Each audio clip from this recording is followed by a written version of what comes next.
Successor agency to the Redevelopment Agency, Public Finance Authority, Public Utility Authority, the Housing Authority, Perris Joint Powers Authority, and the Perris Community Economic Development Corporation of the City of Perris this Tuesday, September 10th, 2019 at 6:30 p.m.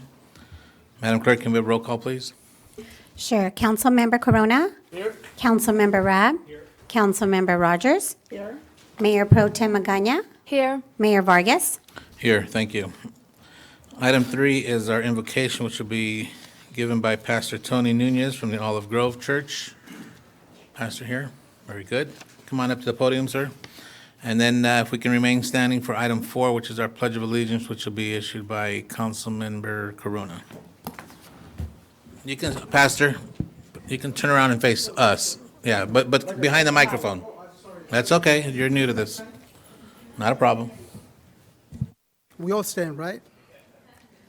My name is Tony Nunez. I'm from Pastor Tony from Olive Grove Church in Nuevo. I just to live here in Perris, and I love Perris, and I know Pastor Mayor. It's good.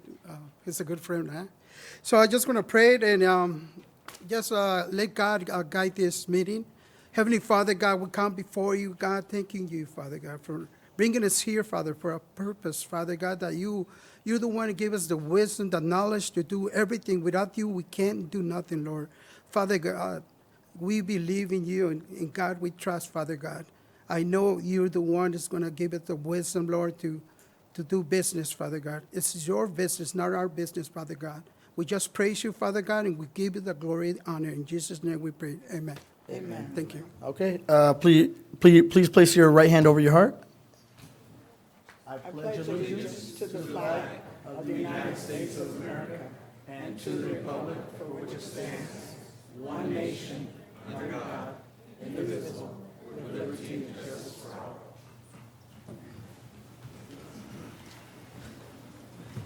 Thank you, Pastor. Thank you, Pastor.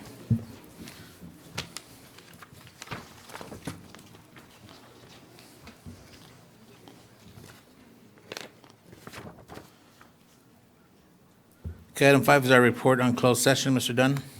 Thank you, Mayor. And tonight I actually have a reportable action. The council unanimously authorized the city attorney to initiate foreclosure proceedings on the Park West specific plan property for a default of the amendment to their existing development agreement. And that concludes my report. Thank you. Item 6 is presentation and announcements. 6A is recognition of our 2018-2019 fellows. And this will be introduced by Sabrina Chavez, Director. Yes, good evening, Honorable Mayor, members of the council. I would like to introduce Public Health Supervisor Crystal Lopez, who will be introducing our fellows who've been working with our public health team throughout the year. Thank you, Sabrina. Good evening, Mr. Mayor, City Council, and City staff. Tonight, I'm pleased to present this year's Randall Lewis Health Policy Fellow.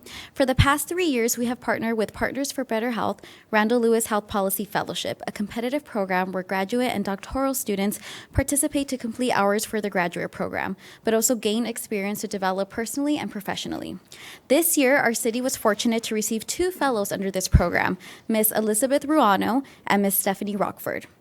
Ms. Rockford graduated from Claremont Graduate University, where she received her master's in public health. Unfortunately, Ms. Rockford was unable to join us tonight, but the city wishes her the best of luck in her future endeavors and thanks her for her efforts and hard work within the city's public health initiatives. Tonight with us, Ms. Ruano, a recent graduate of the University of California, Riverside, recently received her master's in public policy degree. Ms. Ruano provided support under Grow Perris initiative since October, where she worked on grant submittals, the GEAR program, getting employees to actively ride, where she assisted in the development of the GEAR policy and program development, and the CalFresh Healthy Living program, where she provided nutrition education to our community and students. Ms. Ruano has been a joy to work with and has been an asset to our public health initiatives here at the city. So now I would like to invite Ms. Ruano to say a few words. Thank you. Thank you, Honorable Mayor, City Council, and City staff. I've said this before, but I think,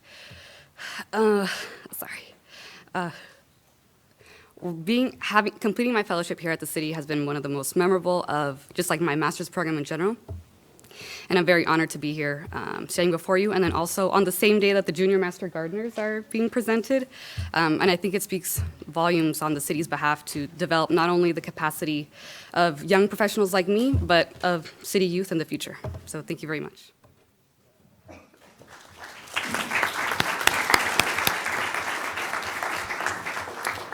Thank you. And then just to add, Ms. Rana was also an asset to our Junior Master Gardener program. So I know the students here recognize her and also thank her for her hard work with the program. And now I'd like to invite Mr.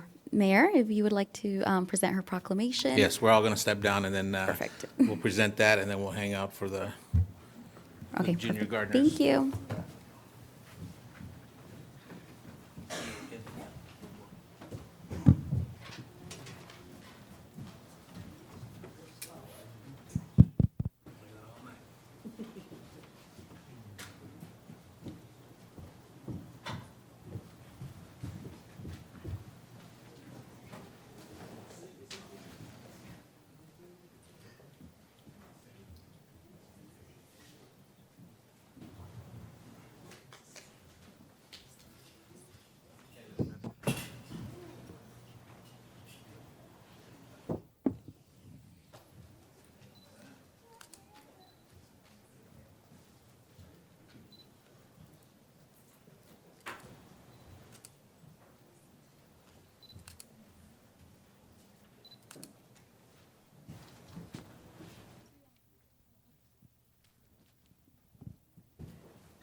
Okay, Ms. Chavez, you want to continue on with the junior gardeners? Sure, will do.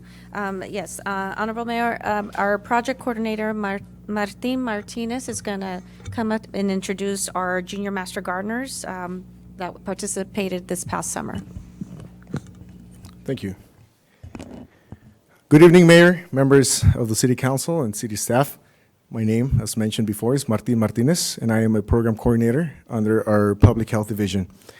Today, I would like to recognize and congratulate our third cohort of 16 graduates of the Junior Master Gardeners program that took place this summer for a total of 8 weeks. The Junior Master Gardener program is an international youth gardening program of the University Cooperation Extension Network. This program delivers a hands-on learning experience that provides a love for gardening, develop an appreciation for the environment, and cultivate the mind.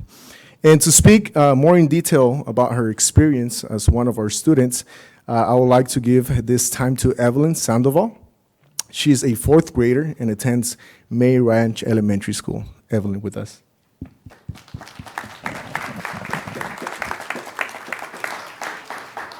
Good evening, Honorable Mayor, members of the City Council, and city staff. As you know, my name is Evelyn Sandoval, and I would like to share some experiences about the Junior Master Gardening program. We learned a lot about the insects in the garden. We held and observed grasshoppers, praying mantis, beetles, and ladybugs. We also got to grow and learn about raspberries, pumpkins, blueberries, and trees. Each student adopted their own tree. Mine was named Billy. My responsibility was to water it, check the soil, and keep away pollution. The Junior Master Gardening program even provided fruit from the garden to eat and water to drink. We also went on a field trip to our water district. It was very fascinating. In the end, the Junior Master Gardening program was a fantastic way to spend our summer. Thank you. Thank you, Evelyn.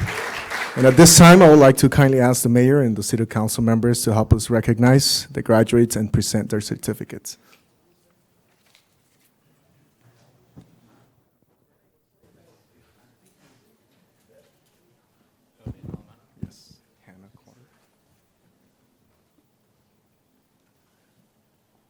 Hannah Carter.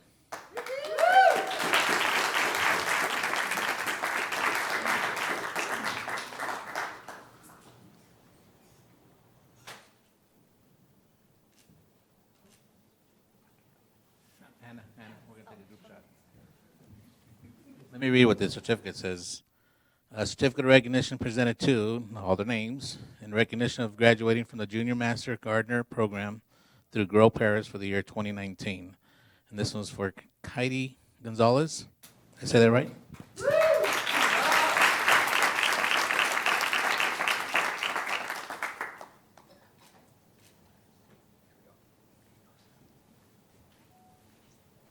Jose Felix Gutierrez.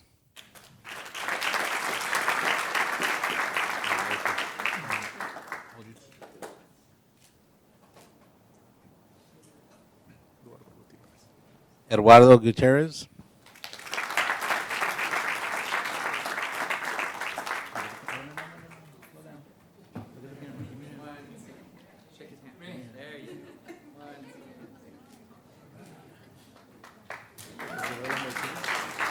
Isabella Martinez.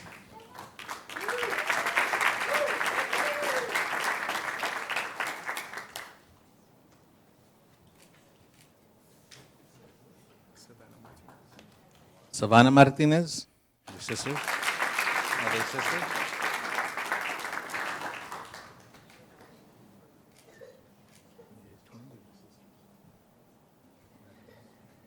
So are you guys twins? Jesus Miranda.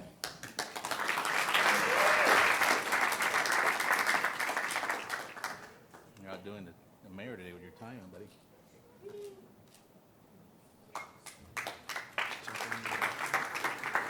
Jacqueline Najera.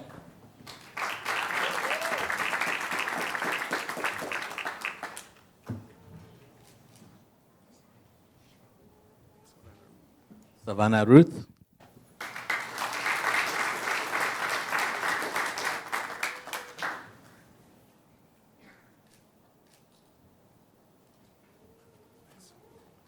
Alexi Rojas.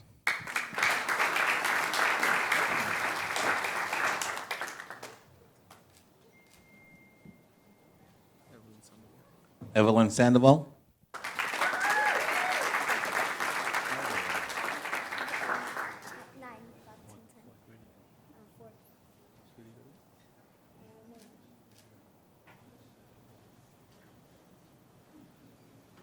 Sofia Tapia.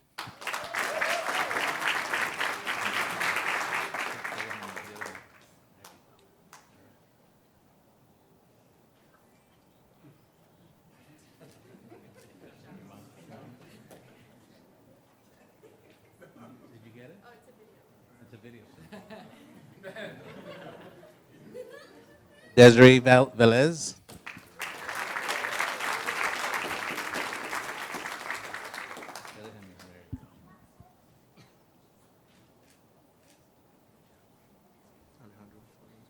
Alejandro Valenzuela.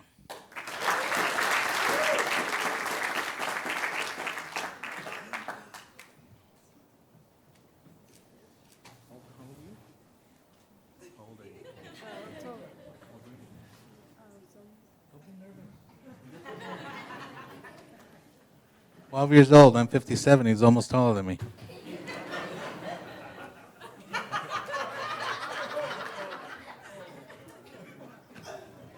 Mark Anthony Velez.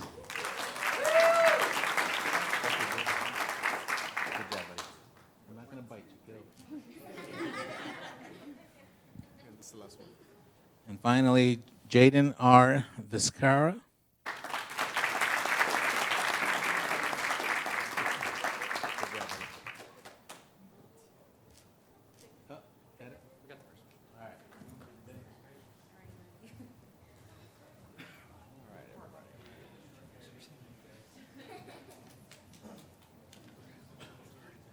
Okay, guys, you guys scoot in just a little bit from here.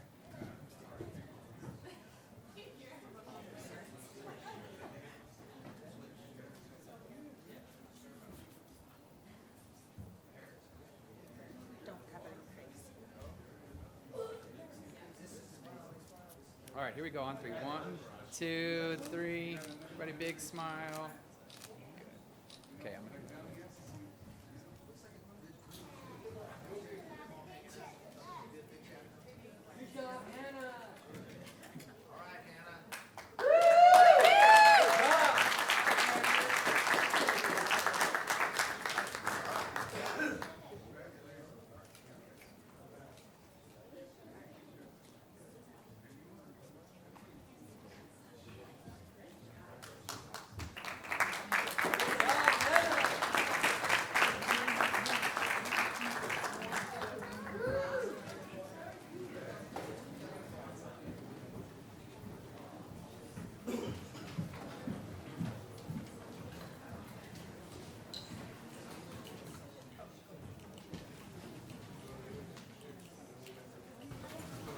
Nice and cool in here tonight.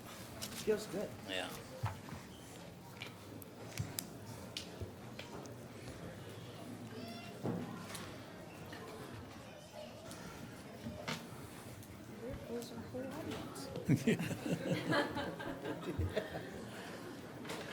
We'll wait a couple of minutes till things quiet down.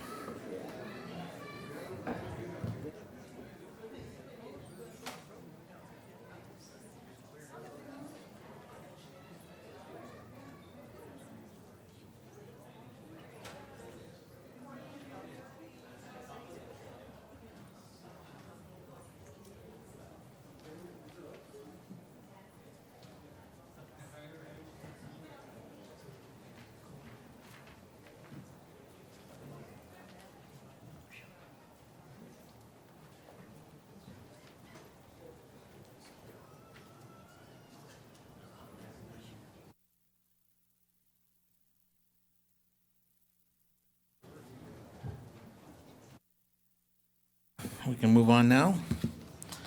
Item number 7 is our approval of the minutes. If there are any questions or comments, I'll entertain a motion to approve. These microphones work really good.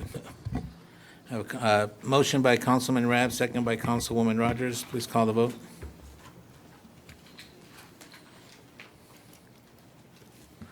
Five oh, motion approved.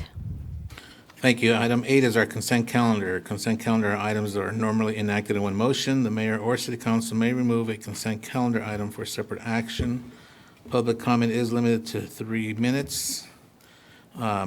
We have a series of items, it's not that many, but we do have a few to pull. Item 8O, 8L, 8R, 8H, and 8I.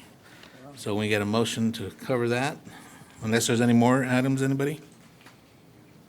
Can I have a motion by Mayor Pro Tem Magana, second by Councilman Rab. Call the vote.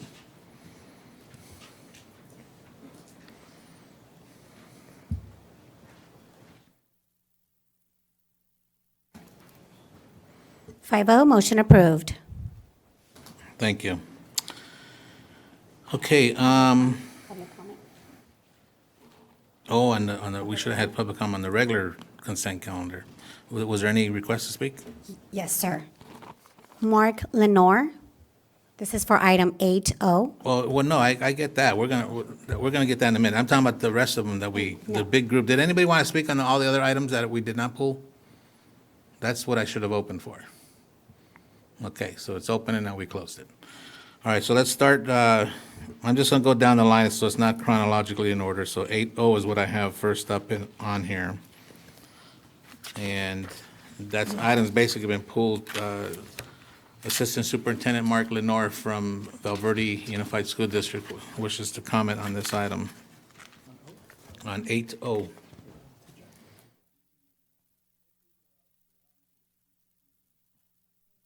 Mark, can you pick up the mic? Just wanted to comment a little further on the presentation that we just saw. As the assistant superintendent of one of our local school districts, and also as a parent of 2 students, I just want to thank the city and the mayor for all the efforts in what we're doing to offer a balanced curriculum to all of our students in the city of Perris. 4 years ago, I saw a presentation led by Isabel Carlos on the food choices in the city, and I was so intrigued yet at the same time fascinated. And from there I started looking at what are they buying in the supermarkets, and it's just what the research is saying is that a lot of these students that we're working with today are on the pathway to being diabetic by the time they're in their 20s today because they're not as active. And I think with all of the efforts that the city has provided our district with the chef in the classroom, getting us connected with the MWD, county resources, providing the mayor's challenge, and a number of other things that we're doing in the city, I feel like we're on the right path, and not everyone is doing this. And so I just want to commend the city, the mayor, for all of your efforts, and to thank you for taking the time to care for our kids. It's going to make a big difference. I think I remember when I was their age, the extent of what I got was I got to plant a bean plant in a plastic cup, and that was about it. And so I know that with all of these things that we're doing today, our kids are going to have that much more of an opportunity to live a healthy lifestyle. So on behalf of the school district, We just recently passed some specific board goals in the area of physical activity, health and nutrition, and social emotional well-being. So for every effort the city is making, we're going to try to match that. So I just want to say thank you again. Excellent. Thank you, Mr. Lenore. Any other requests to speak? That is all. Anybody else wishing to speak on this matter? Okay, if no comments from council, I entertain a motion to approve. I have a motion by Councilman Corona, second by Councilman Rabb. Please call the vote.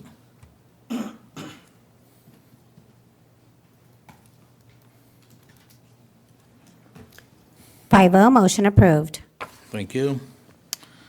Next in line, I have 8L. I think that's the one I pulled.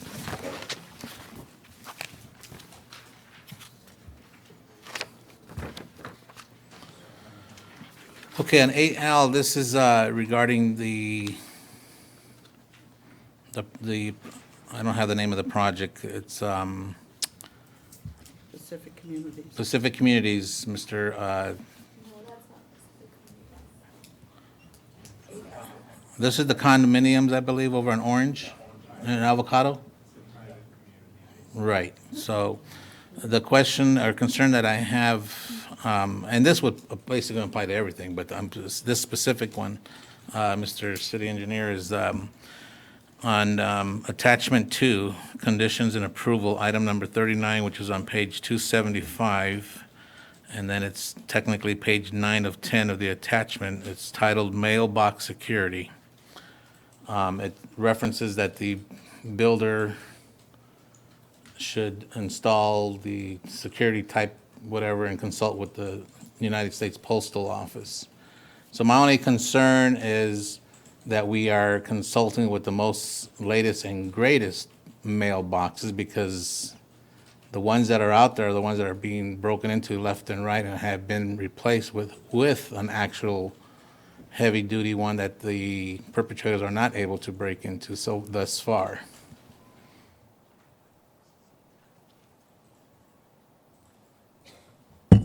Yes, Kenneth Fung here.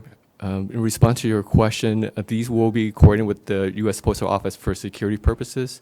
Plus, just as a note, this is a gated community, so that only if you have a residence or you're a guest, you can access the property too. So there's additional security for the mailbox for this property, for this development. And understood, but your perpetrator could be one of your own neighbors too. But I just want to make sure that it's the most recent mailbox that the post office has spent a lot of money and they're replacing the security type now. So what's happening is when I moved here in '04, those mailboxes that were all out there in the May Ranch area, and that's where it seems to be getting mostly hit a lot. The mechanism to pop both doors open so that the postal person can install all the mail is right at the same spot where the inbound mail or outbound mail. Once they pop it, that one little door, it's just a push of a button and they pop both of them open. The ones that they have spent a lot of money in replacing, you cannot do that no more. And I have yet to see any notices on Facebook or any complaints that this newer, most recent ones they're installing have been burglarized. And I just want to make sure that condition that's on this, listed on this project, that's the one we're going to be referring to. Yes, we'll implement that as part of the review process. From here on. Thank you. And then there was one more talk about, and I have spoken to you in the past, Mr. City Engineer, regarding, and I'm not sure the terms, the gutters off the curb. What's the official term for where the water goes down off of a curb? Basins. Catch basins. It's very popular in all our projects around the city that the sandbags are left behind, the black tarp is still there, the project's over, everybody's gone, and we have all these busted open sandbags dirtying our streets, going down into the gutters, and the black paper is still there as well. I don't know whose responsibility it is to be removing those, but we need to be assured that whoever is responsible to put them up, they need to take those down at the completion of the project. That's all I had for 8L. No one else has any comments, so I'll entertain a motion to approve. Have a motion by Councilman Rabb, second by Councilwoman Rogers. Please call the vote.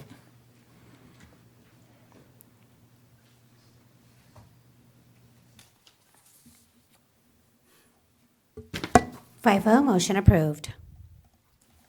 Thank you. 8R. Is that yours? Okay.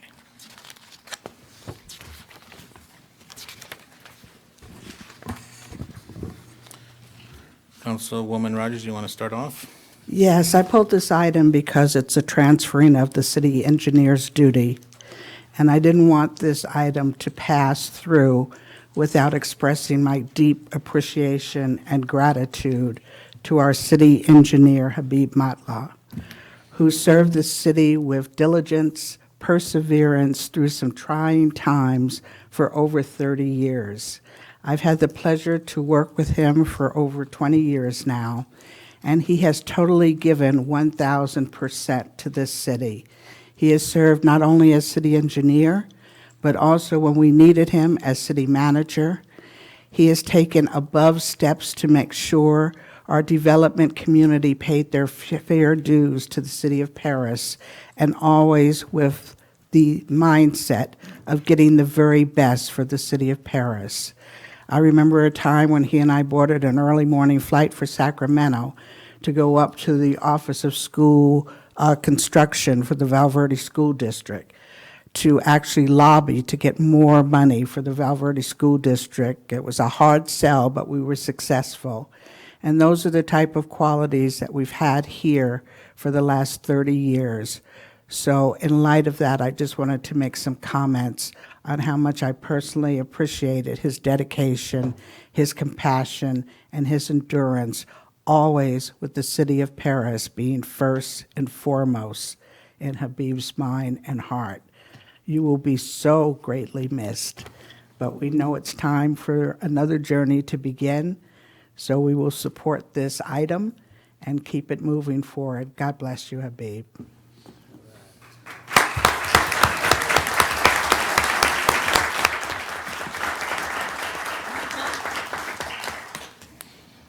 Anybody else?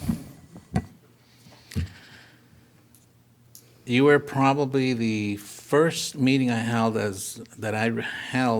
with a meeting with a developer that did nothing but complain about you.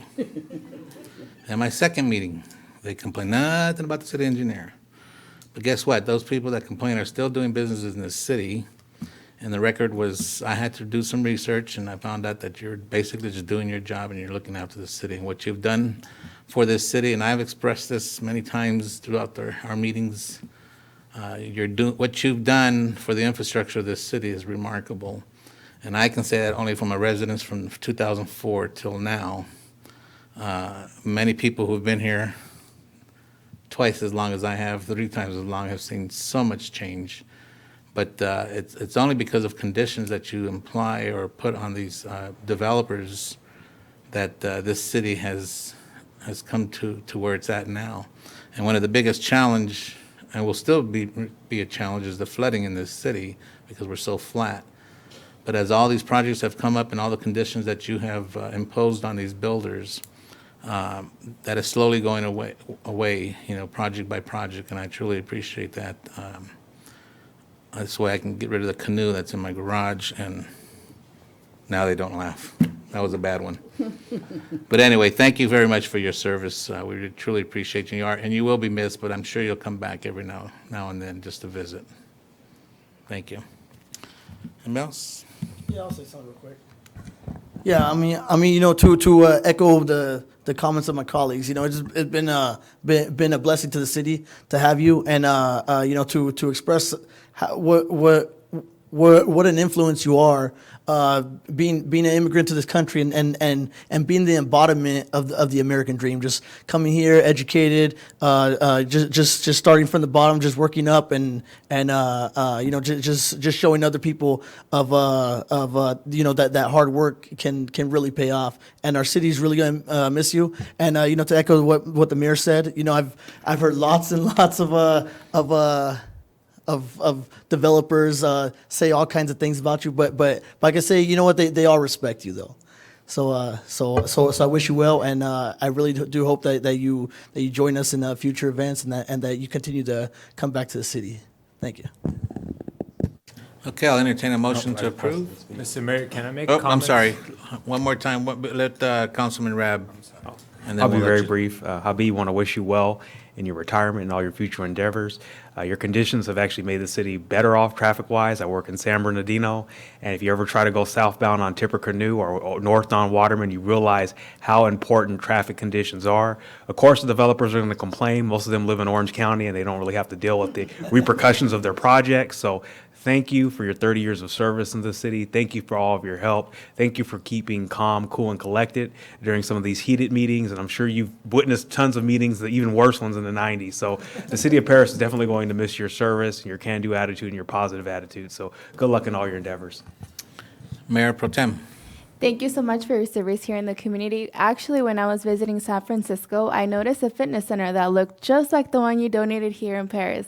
So I thought, thank you so much for putting Paris on the map and for all the hard work you've done here. And we'll always have a piece of you here in the city. So thank you so much, along with Sure. all the other work you've done. Thank you. Mr. Habib, come on up to the podium. Sure.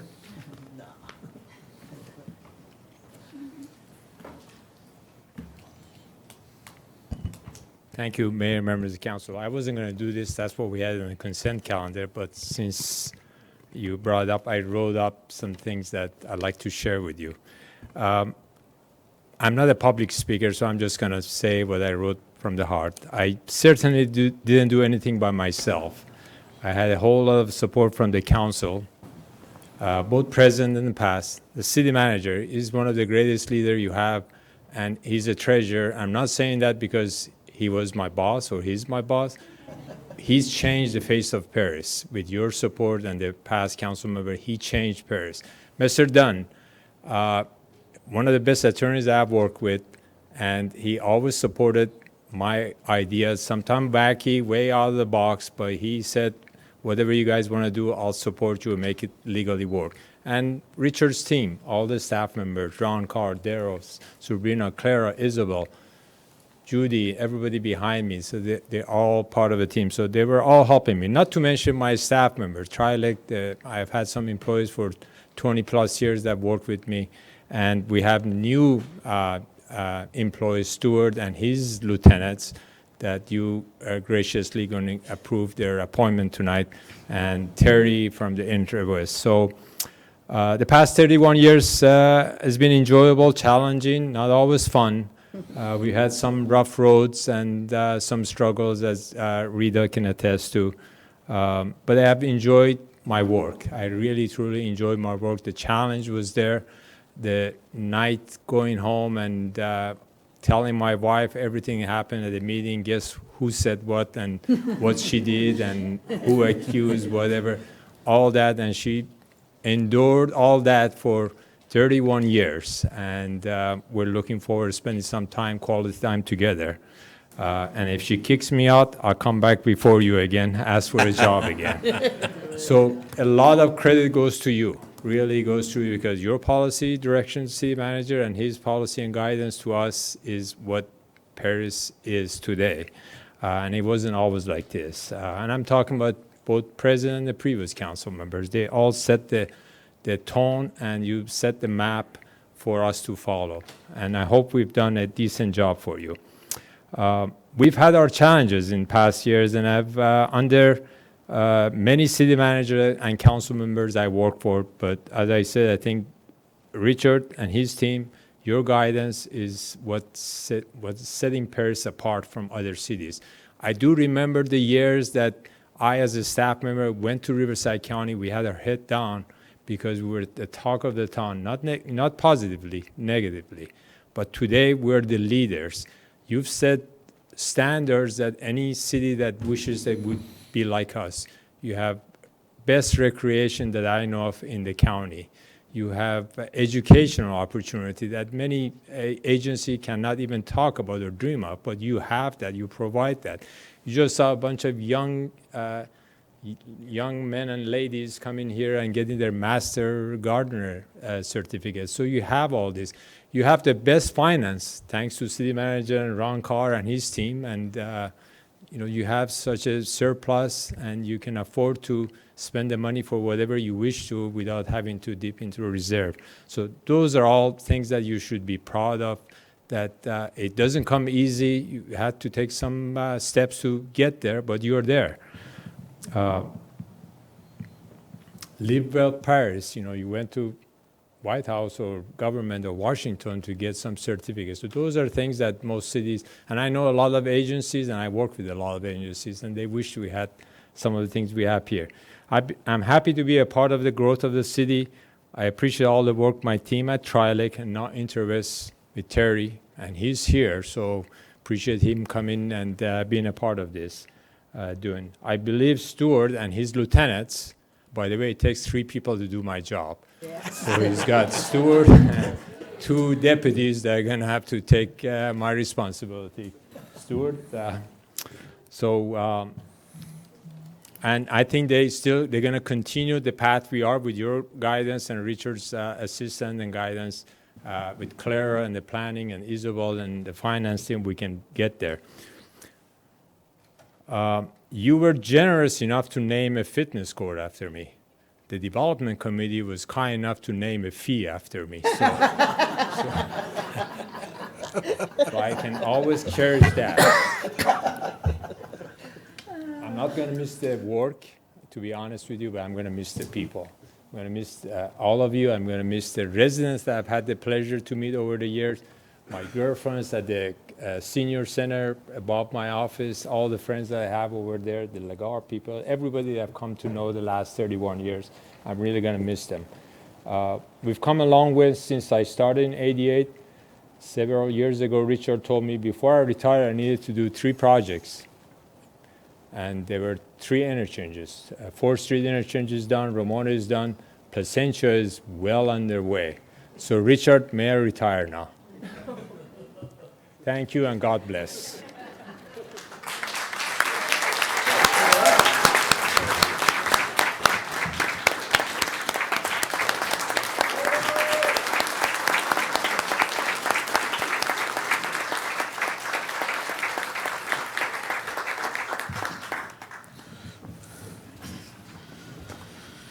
All righty. Item 8H. No, we have to approve Oh. all. I didn't want to approve it, but if you want me to. All right, we have a motion by Councilwoman Rogers, a second by Councilman Rabb. Please call the vote.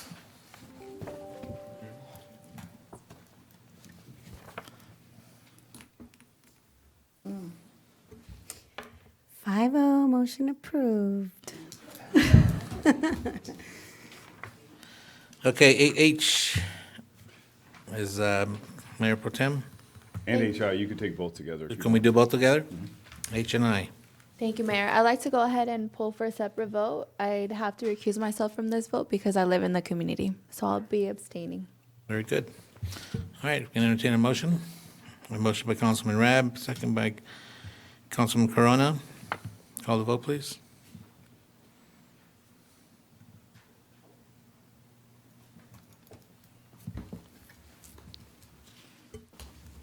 Corona, Rabb, Rogers, yes. Vargas, yes. Magana, abstain. Thank you. Madam Clerk, just for clarification, did we have any public requests except from any of those besides Mr. Lenore? That is all, just Mr. Lenore. Okay.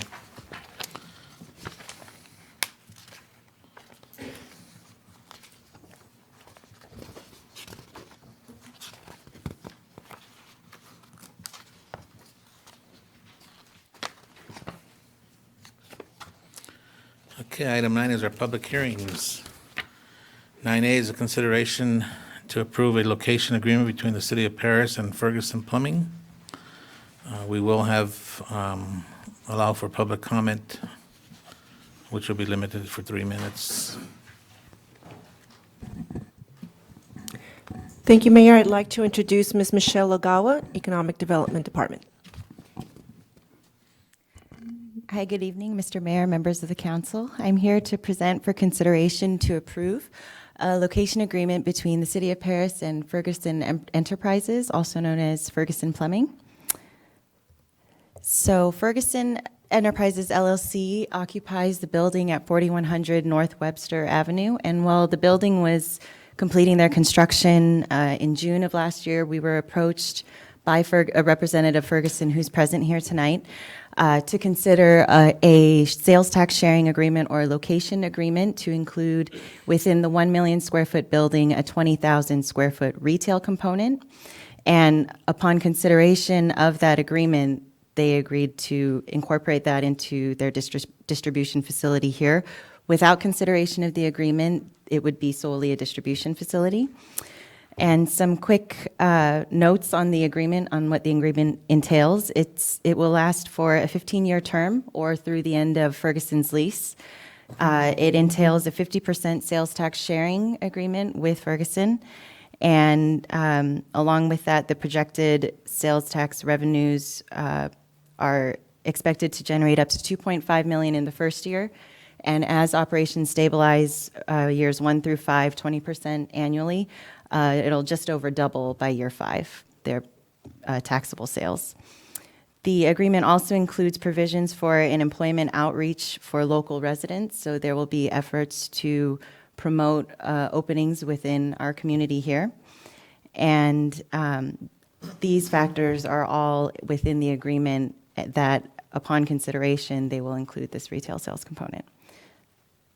So with that, staff recommendation is to approve the location agreement between the City of Perris and Ferguson Enterprises and authorize the city manager or his designee to execute the location agreement and all related actions and documents.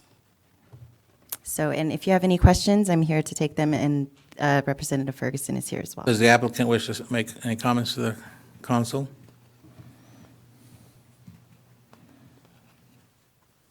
Good evening, Mayor and Council. The speaker slip is in front of you. By the way, if Evelyn Sandoval, that's the young person who would like to step up and make my presentation, probably be a lot more effective and convincing. That's an impressive young person in your community, so congratulations. Again, my name is Mike Bracken. I'm the managing partner of a company called the Development Management Group. We also go by the name DMG Economics. We're based here in Riverside County. We actually do economic development, represent a number of cities, and we also work for a number of private entities. We get to do things with the Coachella Music Festival, with Major League Baseball, Mannheim Automotive. I get to play with calculators to analyze a lot of things, which is fun. Since 2004, Ferguson has been one of our clients, and they're an amazing company in that it's not uncommon to meet people at Ferguson who've worked there for 20 or 30 years. They had a facility in Mariloma that they quite frankly outgrew. And in fact, one correction, it's actually not really, it's an addition. Since we first wrote this letter to you with the request and are moving forward in Perris, we've actually gone through and purchased the building. So we are not a tenant. We're now the owner of a $100 million plus building. So that's a pretty sizable investment in your community. We're moving between 200 and 300 jobs into that building as we speak. If you can imagine moving from a 600,000 square foot building to a 1 million square foot building, that does not happen overnight. The other thing I'm really proud about this company is they have a solid wage structure. They promote from within. The employees are all full-time. They receive 401ks, vacation, health, vision, dental. I mean, this is a company that's in it for the long haul. They go by Ferguson Enterprises. They're also known as Ferguson Plumbing. You probably see their trucks everywhere. They are a huge international conglomerate. And again, we've been proud to work with them for 15 years on various facilities, including this one, to bring this to your community. And this actually will be the first distribution we call this one a super regional logistics commerce facility. This will be the first one I've worked on that has also included a point of sale component to it, which is something that I will suggest your staff, Michelle and Clara, have been very clear about. They want that real retail component to grow and grow and grow. So they're certainly doing their job as well. So I'm more than happy to answer any questions that you may have regarding Ferguson or what we're doing with them. And I appreciate your time this evening. Thank you, sir. Anybody wishing to speak on this matter? Actually, Mayor, there's a government code section from a few years ago that requires this to be considered in a public hearing. So I don't know if you were asking your fellow council Well, let me members. just ask for a clarification. If anybody has any questions for clarification before we open up. You need a clarification on something? Go ahead. Yes. I do want to thank our staff for their due diligence and trying to get those components in there. It's definitely a positive in that. But I do have a question. I know that you are bringing a few hundred jobs from Mira Loma. Are those going to be new jobs also created in the city of Perris, or are those okay? Yeah, so and this is a positive about Ferguson. Everybody at the Mariloma facility was given the option to transfer, which is good because that shows a company that. So we believe, as we sit here now, about half of the folk, and of course we're expanding beyond there. So we're probably bringing about 100, 120 people from Mariloma, which means we're going to be hiring between 100 and 200 people from your local community. Great. So, okay. and we're starting to fill those jobs already as they're filling up the distribution center. If you can imagine, I mean, that is 1 million square feet. If you've ever been inside one of these, is massive. But the answer is yes. There will be about 2/3 of the jobs created ultimately there will be local. Okay. Now for the retail component, is that already open, or is that opening soon? Not yet.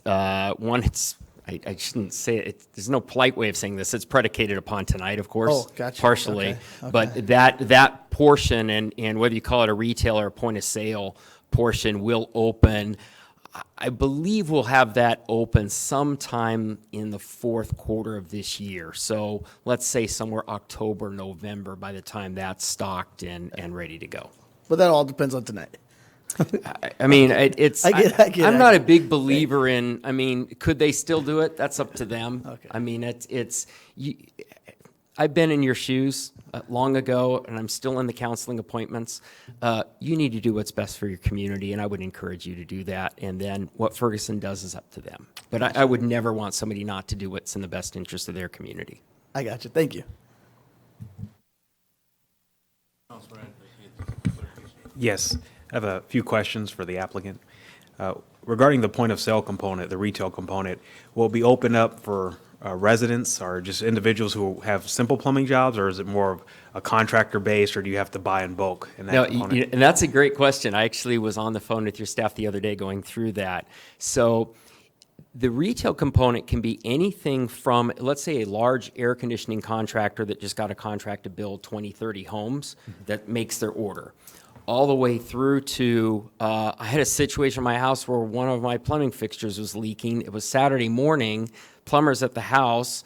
I ran into Ferguson, and trust me, the little facilities don't know who I am, and grabbed a $17 part. So it was a cartridge, if any of you have ever done those types of things. So it is absolutely open to the public.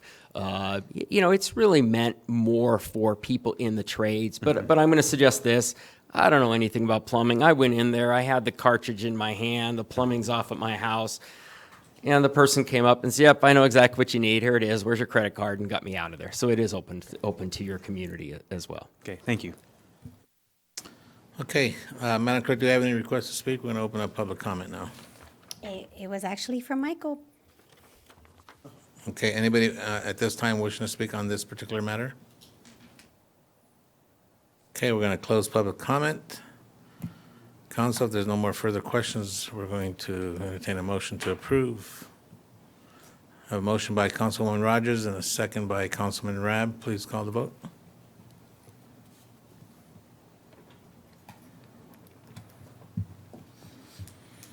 Five-0, motion approved. Thank you. Item 9B is consideration to approve a location agreement between the City of Perris and Innovative Brand Partners, LLC, a Delaware corporation, Forever 21 Incorporated. And this will be introduced by Assistant City Manager Clara Miramontes. Thank you, Mayor. Good evening, council members. This proposal is for another agreement. It's a location agreement between the City of Perris and Innovative Brand Partners, LLC, which is also known as Forever 21. And I know a lot of the ladies out there know what Forever 21 is. So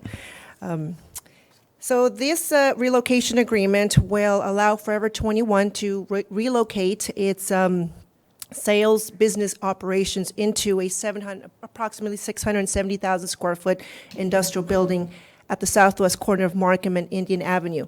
Forever 21 has already signed into a long-term lease agreement, and earlier this year, in July, they did provide a letter of intent to the city proposing a location agreement in order for them to transfer or to relocate their e-commerce operations to the city of Perris at this facility. The location agreement is for a 20-year term or at the end of the lease, whichever comes first. The city of Perris will also share 50% of all sales tax revenue, which is generated through the e-commerce retail sales. It is projected, according to Forever 21, that the e-commerce sales will generate up to $1.4 million in sales tax per year. And this agreement, just like we do all location agreements, does include provisions for an employment outreach for local residents. We'll work with our Human Resources Department to outreach to our community for employment opportunities. And as mentioned in the prior presentation, again, this agreement would allow Forever 21 to move its sales business e-commerce operations, which would allow us to collect sales tax that otherwise would not be collected if the facility would only operate as a logistics warehousing distribution center. With that, we also have a representative here from Forever 21 if you have any further questions. With that, staff is recommending the council approve the location agreement between the City of Perris and Innovative Brand Partners. Thank you. Thank you. Does the applicant want to say a few words?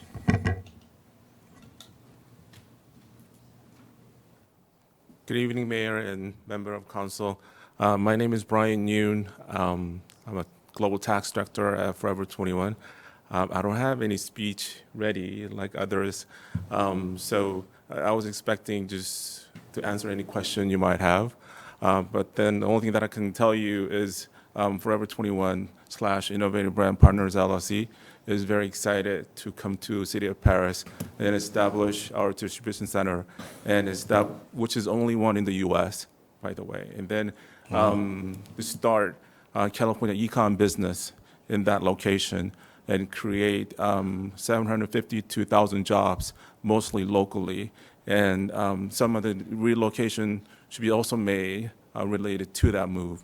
So we're very, at first, this is not a, I'm sure this is a bad joke and you heard it so many times. We thought that we're all moving to France, Paris.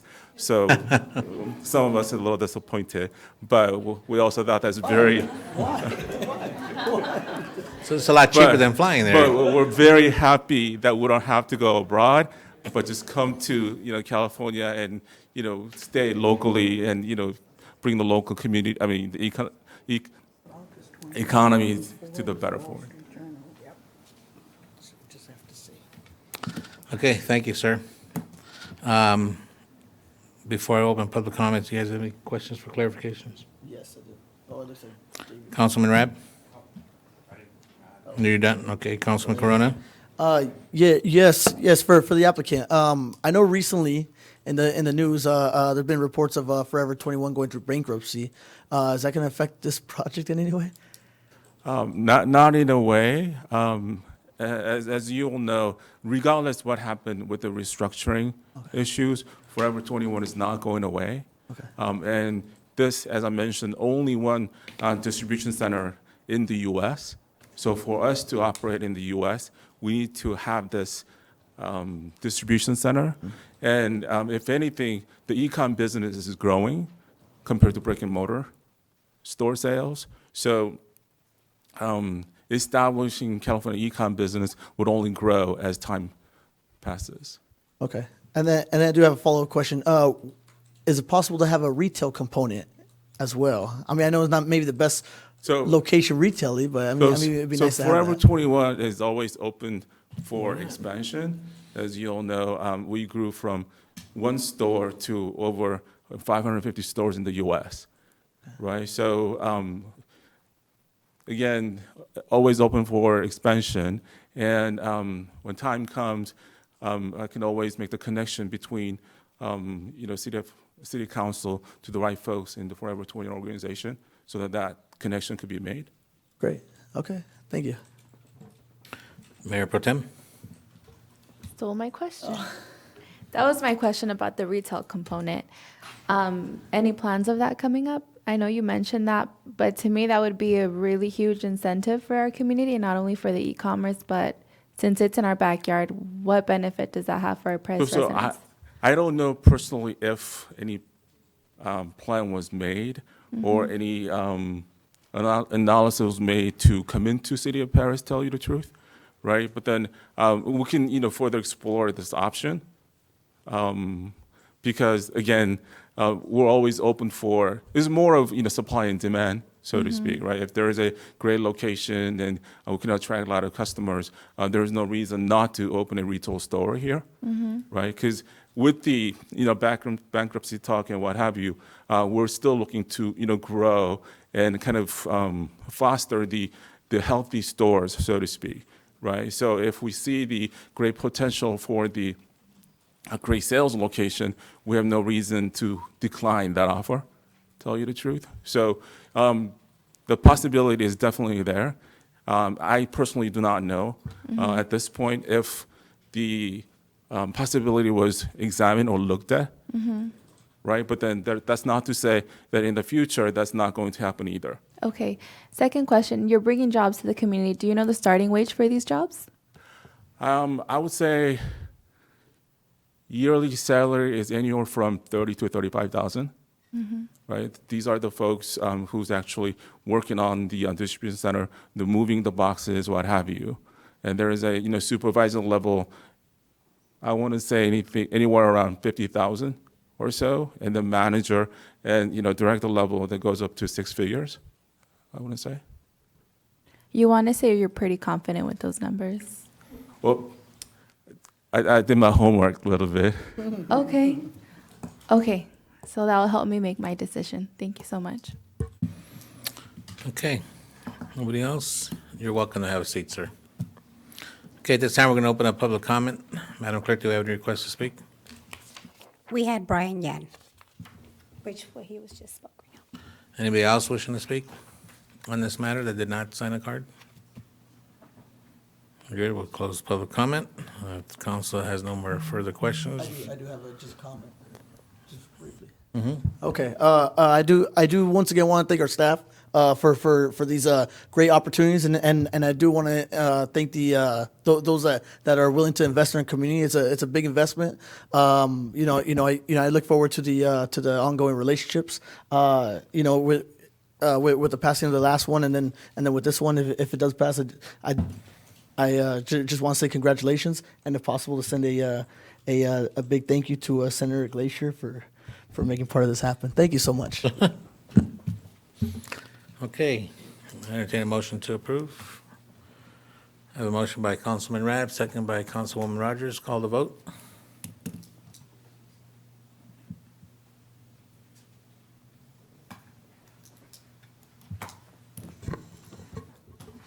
Five oh, motion approved.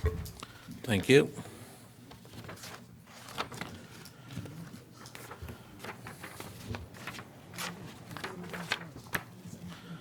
Item 9C is consideration to adopt resolution numbers next in order for annexation of parcels into CFD 2001-3, the North Paris Public Safety District, and so forth. And this will be introduced by our Interim Director of Finance, Ron Carr. Good evening, Mr. Mayor, members of the council. I'd like to ask Mr. Daniel Louie from Wildan to come up and present this item.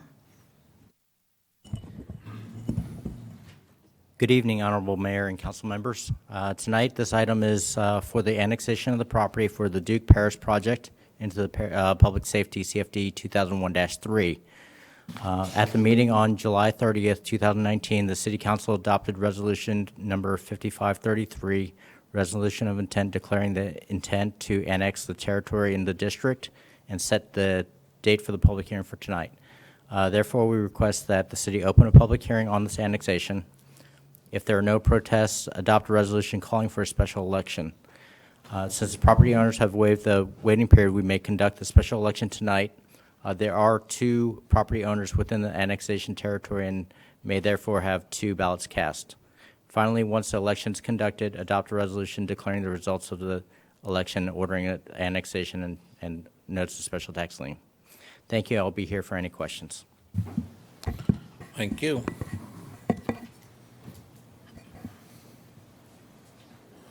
Does anybody in the council have any clarification questions?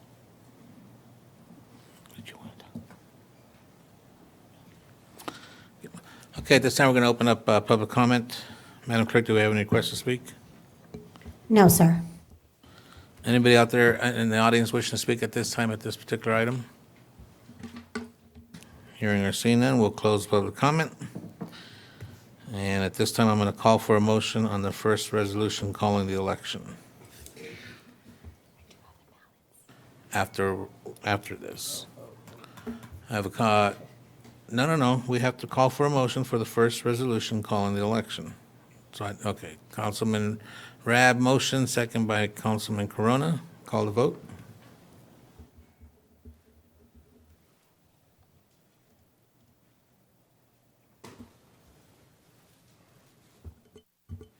Five oh, motion approved. Great. Now we'll call for the city, Madam Clerk, to open the ballots.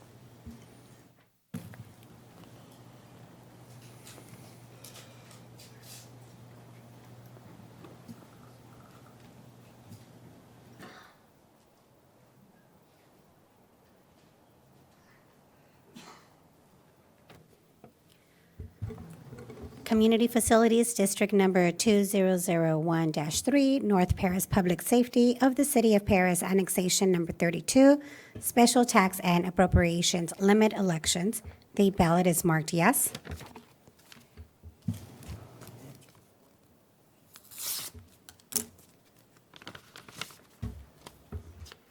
Community Facilities District Number 2001-3, North Perris Public Facility Safety of the City of Perris Annexation Number 32, Special Tax and Appropriations Limit Elections.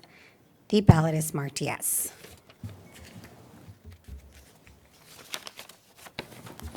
Okay, now we're going to call for a motion on the second resolution declaring the results of the election.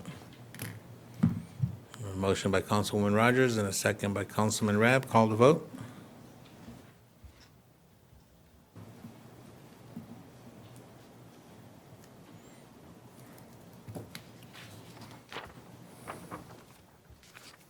Five oh, motion approved. Thank you. Okay, item 10 is our business items.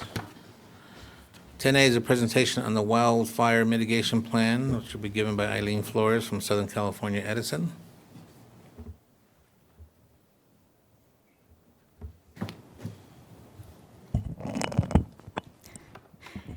Good evening, Mayor, City Council, staff, and Perris community. My name is Eileen Flores. I'm the Southern California Edison representative for the community. I'm here tonight to provide you an update and discuss SCE's wildfire mitigation plan. Let's see, is it just the arrow? Okay. Although we're here to discuss our wildfire mitigation plan, it's crucial to understand that fires and power outages are only some of the emergencies that can happen here in Southern California. With September being National Emergency Preparedness Month, it's a good reminder that all of us have to take on the responsibility of being prepared. And emergency planners state that you should be ready to be on your own during the first 72 hours of an emergency. Towards the end of the presentation, there will be a list of resources to help you and your family be prepared for emergencies. Those of us who grew up here in California or in Southern California were used to a fire season. They used to be called forest fires, but now with the increased development in high fire risk areas, we now say wildfires. The difference is up until recently, there was a traditional fire season. We experienced wildfires happening during the late summer through the fall. Those would occasionally be very destructive fires, but for the most part, those were few and far between. Recently, all of that has changed. Changes to California's climate means that the traditional fire season no longer exists. Fire season is now year-round. As a result of years of drought, bark beetle, and other issues, hazardous fuels are building up. It's estimated that there are 10 million acres of land containing ready-to-burn kindling from nearly 147 million dead and dying trees. 10 of the most destructive fires in California's history have happened since 2015, and 8 of those 10 have occurred in the past 2 years. Earlier this year, SCE filed a wildfire mitigation plan with the California Public Utilities Commission, which hasn't been approved by legislators. The plan is intended to address and greatly reduce fire ignitions caused by utility infrastructure. It is also intended to further fortify the electrical system against increasing threat of extreme conditions driven by climate change and the impacts of wildfires if they occur. The plan takes a broad approach that includes enhanced inspections of all of the company's overhead power lines and equipment in high fire risk areas in the immediate term to identify and remediate potential issues. It will further harden the infrastructure, bolster situational awareness capabilities, enhance operational practices, and harness the power of data and technology. So in early 2018, the California Public Utilities Commission issued maps that are designed specifically for the purpose of identifying areas where there is an increased risk for utility-associated wildfires. So they're broken up into 3 tiers. Tier 3 is being extreme high fire threat area. Tier 2 is elevated, and other are areas that we've identified based on the vegetation and the topography. And here you can see is a map of the city of Perris. The red area is being the Tier 3 high fire threat area. This map, along with maps of California and the high fire risk areas, is available on the California Public Utilities Commission's website, and there is a link at the end of the presentation. So SCE's wildfire mitigation strategy has taken substantial steps to reduce the risk of wildfires and will continue to proactively enhance our operational practices and infrastructure through our comprehensive wildfire mitigation strategy, which includes longstanding operational practices, investing in system hardening of the electrical grid, bolstering situational awareness capabilities, and enhancing operational practices. Passed in 2018, Senate Bill 901 required all utilities to prepare and submit a wildfire mitigation plan. Our plan includes incremental and new work developed specifically to reduce wildfire risk and some existing programs with wildfire mitigation benefits. Our key wildfire mitigation plan is broken into 2 major categories, which you see here. They're operational and infrastructure. We've been doing, I'll go over each of these in the next few slides, but some of the things have included enhanced overhead inspections, and I want to thank the city engineer and staff for working with us to make sure that we can complete those inspections here in the city of Perris. We've also have public safety power shutoff, which I'll talk about more in detail. We have our situational awareness facility, vegetation management, which we've enhanced, and then some other infrastructure hardening, which includes covered conductor, looking at areas where we can underground distribution lines in high fire risk areas, and other infrastructure mitigations, and we continue to do studies, evaluation, and pilots of alternate technologies. One of the things that I had mentioned is we're doing overhead, enhanced overhead inspections, and over the last 5 months, our crews have completed a detailed ground-based inspection of more than 400,000 distribution and transmission structures in high fire risk areas. And then some of these inspections have include aerial inspections with the use of helicopters. Vegetation management, this is something we take very seriously, and in the last few, annually we actually inspect about 900,000 trees.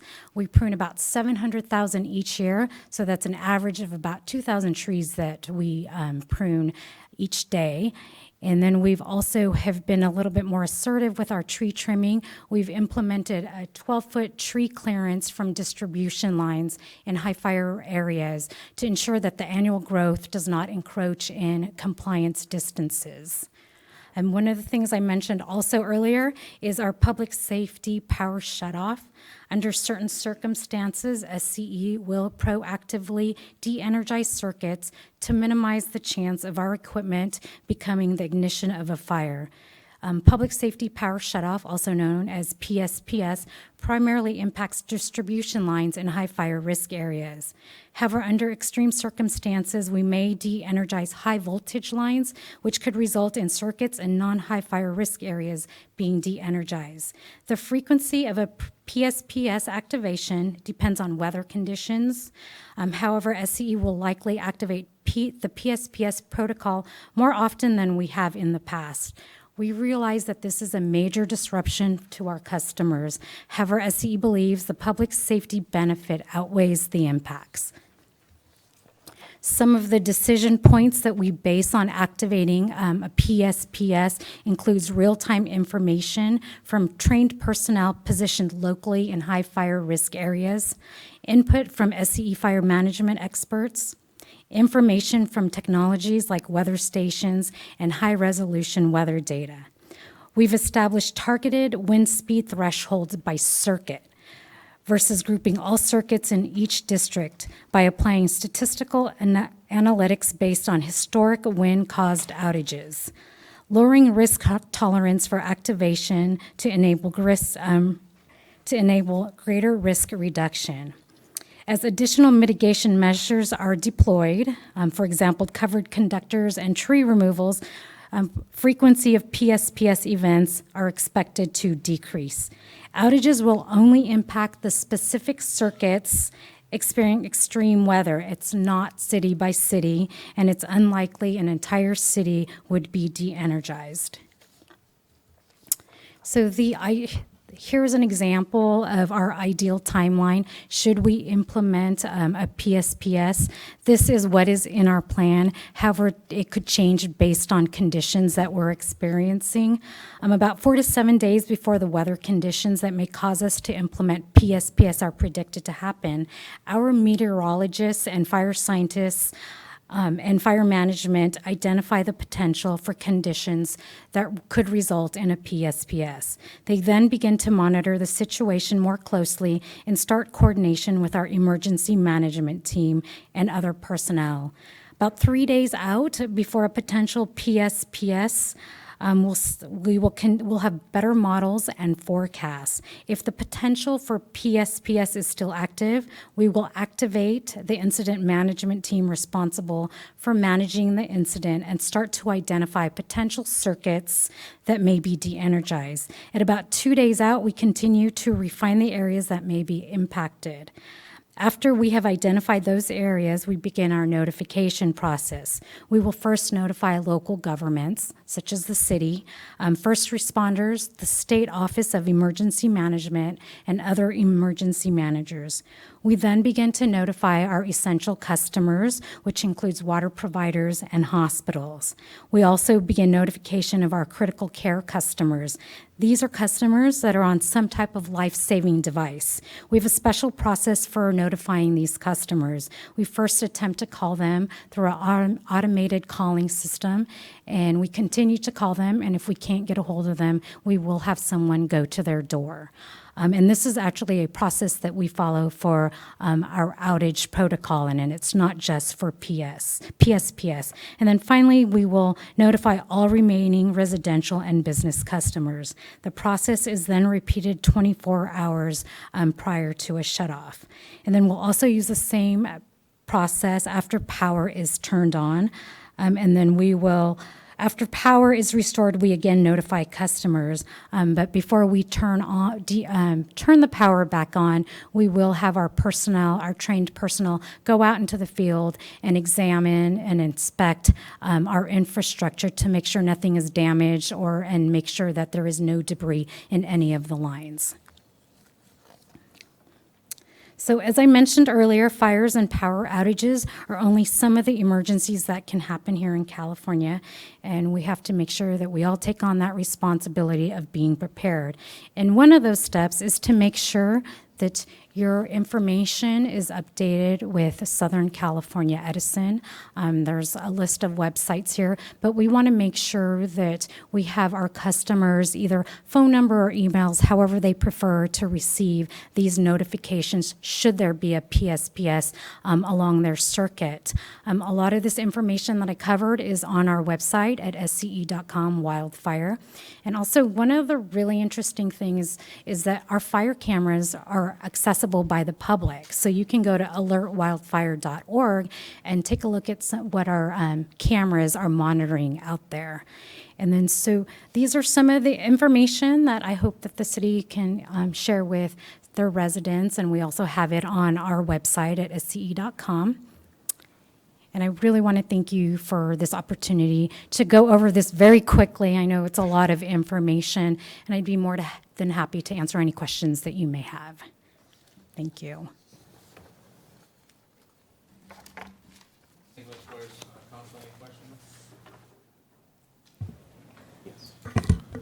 Councilman Reb? I think Ms. Magana's signed up.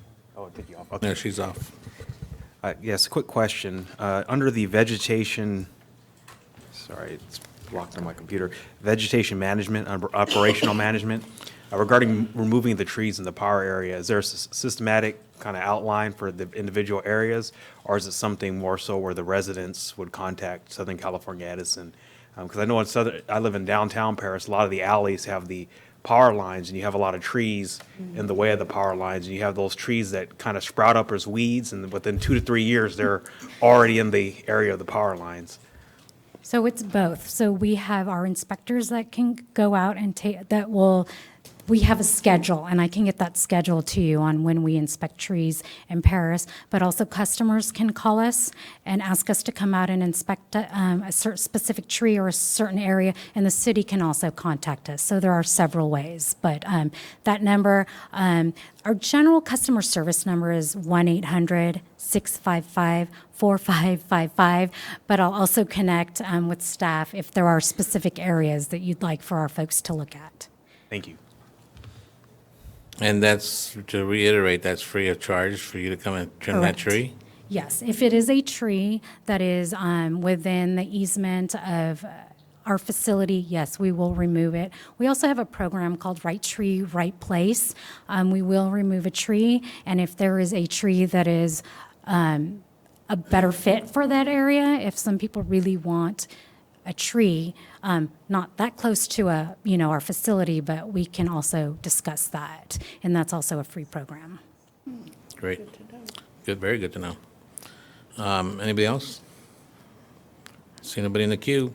Thank you, Ms. Forrest, for a great presentation. Thank you. And we have, if we don't mind, we can share that PowerPoint with council, Yes, of with our course. IT department. Thank you. Thank you.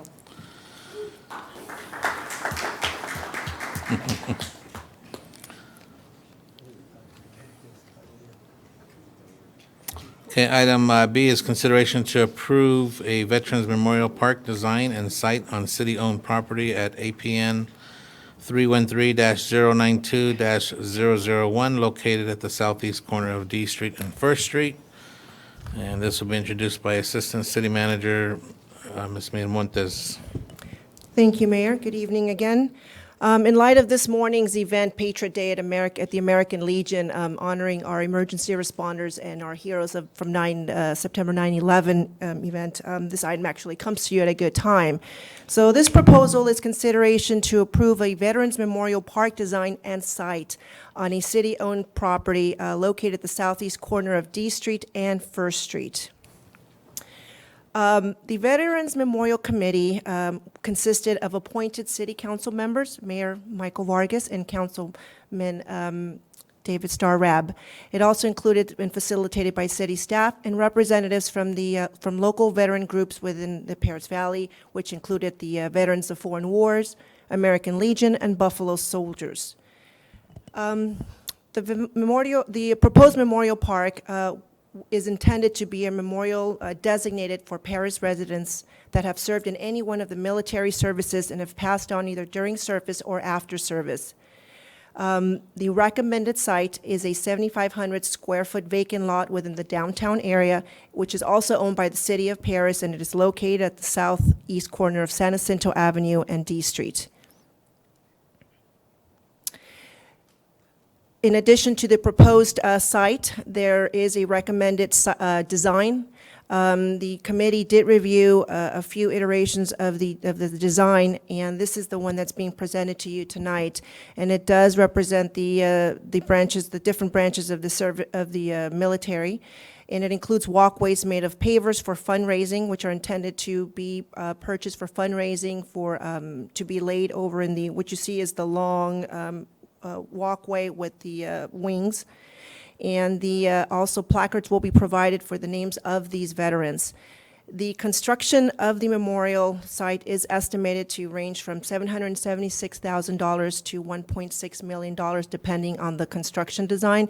The $776,000 figure includes it's a granite veneer as opposed to granite block.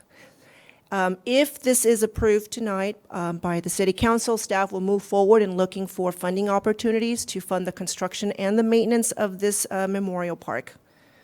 So with that, staff is recommending that the City Council approve a Veterans Memorial Park design and site on a city-owned piece of property as shown on the site plan. This concludes staff's presentation. Thank you. Okay, just for clarification for the record, it's First and D Street, southeast corner. Correct. The map indicates San Jacinto. I'm sorry, it's San Jacinto. It's not San Jacinto. It's First Street and D Street. It's one. Oh, I apologize. So That's it's okay. the other block, down the Yes. street. Yes, Yes, sorry about just that. just for record. Sorry about, it is First and D Street. Yes, southeast corner. You had everything right, just the wrong cross street. The wrong street. That's okay. Just want to make sure. Yeah, for no, it public is. record. The star's in the wrong location. Okay, let's just go ahead and open up public comment. Were there any requests to speak on this item? Yes, sir. Yolanda Williams? I didn't know she.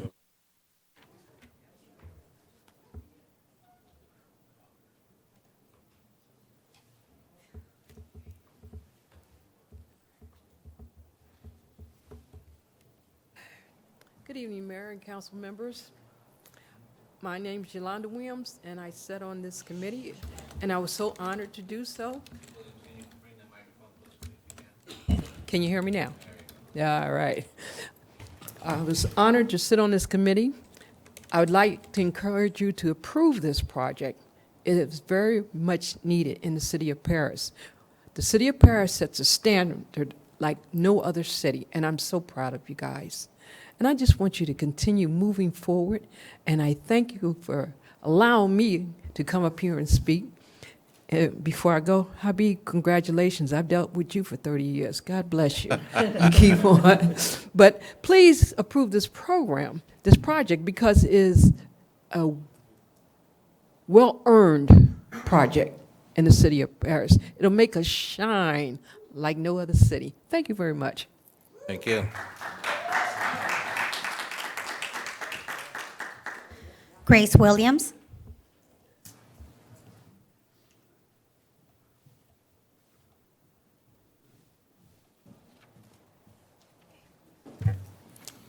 Good evening, Honorable Mayor, members of City Council, Dr. Grace Williams, Army veteran and member of the American Legion, Post 595. I'm excited to be here to speak in support of the Veterans Memorial Park project in our downtown. It is a very important landmark in our city. It's a project that I am honored to have been a part of in the Veterans Memorial Committee. I am here in support of it. With the growth of downtown Perris, the future Skills and Job Placement Center that is going right next door to the park, which will include opportunities for our veterans, this memorial will reflect the city's commitment to not only the history of military service in the city of Perris, but the celebration of all veterans that live, work, and play in our city. This morning at the Patriot Day breakfast hosted by the Perris Valley Chamber of Commerce, the president of the chamber gave a moving speech about how life-changing events can bring our country together. And it is only through unity that we as a nation can realize hope and our strength. May this memorial be a reminder to all of us and future generations that regardless of social, religious, economic, and political differences, that hope is alive and well in the city of Perris because our love for our veterans and public service members unite us all. Thank you. Thank you. That is all. Anybody else wishing to speak on this particular matter? Come on up, state your name, please.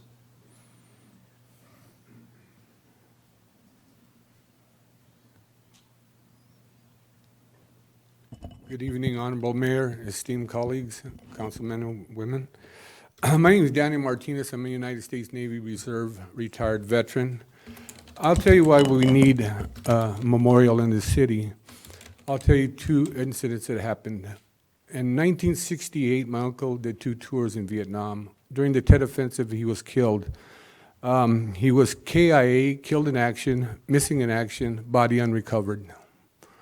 He's buried at Rose Hills, but there's nothing there, just a memory. On the way home after 9-month deployment, we left Cambodia. We were 2 days away from entering port when a pair of shoes were found by the side of the deck, and we were missing one man. It took us 6 days to go look for him. We didn't find him. I think about those things, and with PTSD, it takes a stranglehold sometimes. And this is a place that we can all go to get healed, to sit down, maybe drive by and just get out of the car and just think, you know. And I know all of us have our memories of our service. But with 22 veterans taking their lives every day, the homeless crisis that we have in America, and the 25 million veterans that we have, America has the opportunity to heal its veterans. And I think tonight would be one of the greatest steps in this community. And I thank you all for your time, and God bless you. Thank you. Anybody else?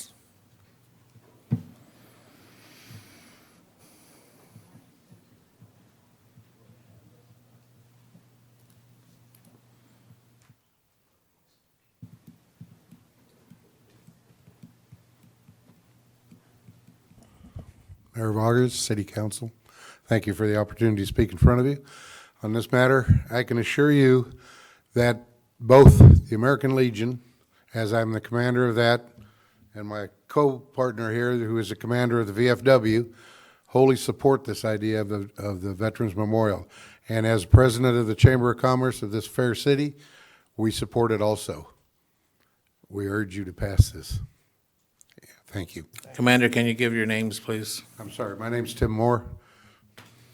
W.T. Brown. Thank you both, and thank you for your service. Thank you.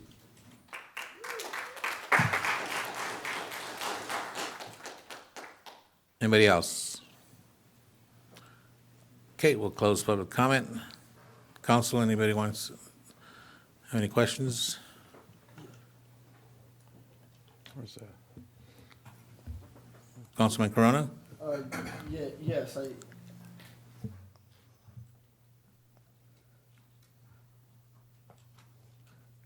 I do want to get my notes. I do want to thank all the veterans for coming out and speaking.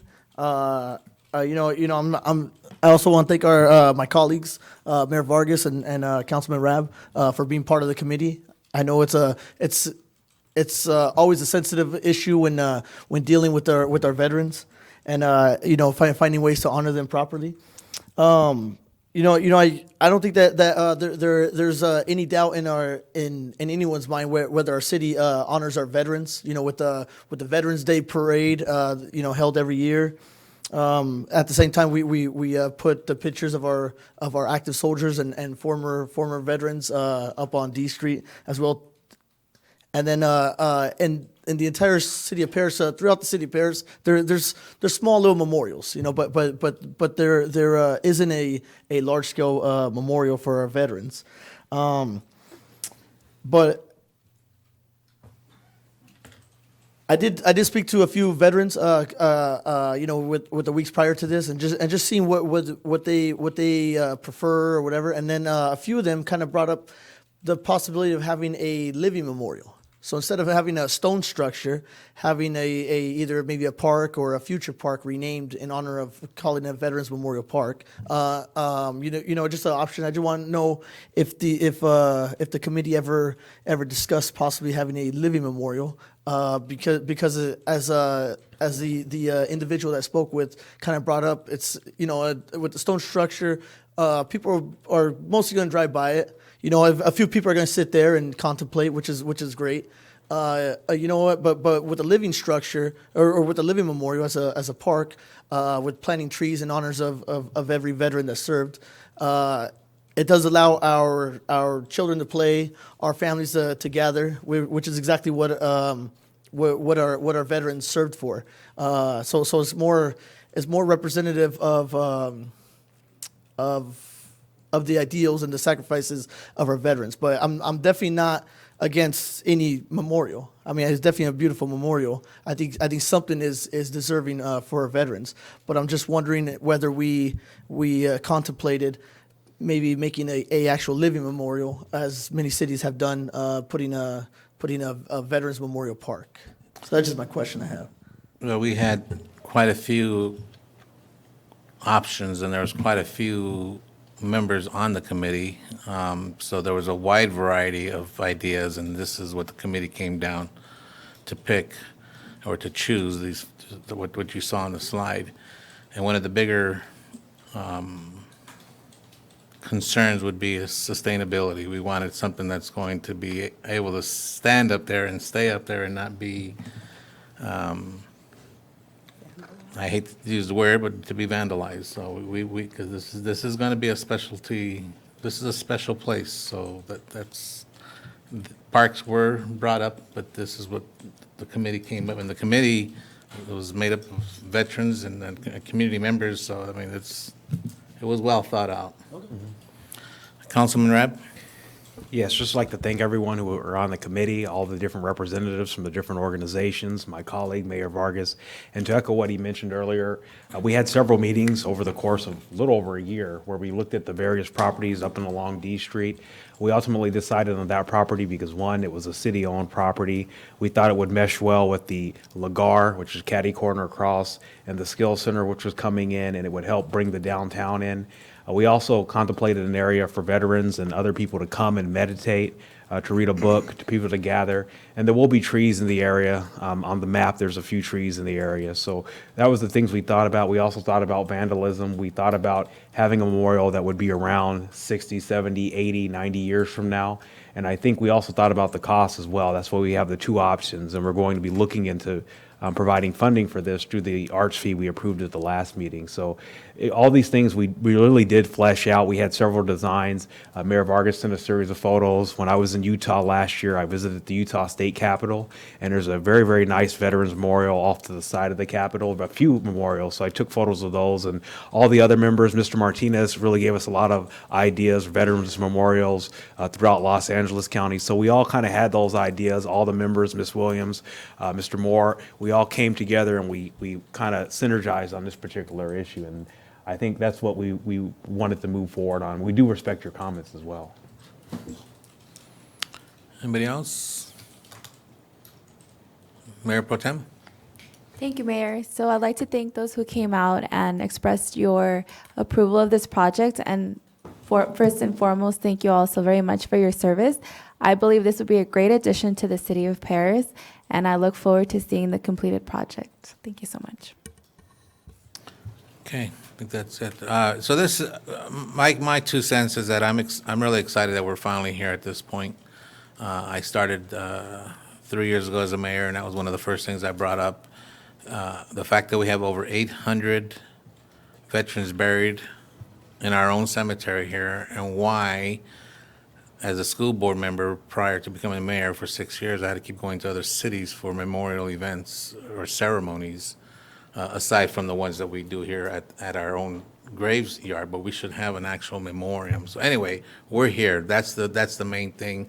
I'm excited as a son of a veteran from World War II and the Korean War, and to have our own memorial site is going to be awesome. So I'll leave it with that. So I'll entertain a motion to approve. Yes. So are we voting on the cost, or are we voting on? We're voting on the plan that's been proposed. We're still looking at the variation of What's fees. going to be between? Right. Between those costs. Okay, Right. I got you. Thank you. I have a motion by Councilwoman Rogers, second by Mayor Pro Tem. Call the vote. 5-0, motion approved. Very good.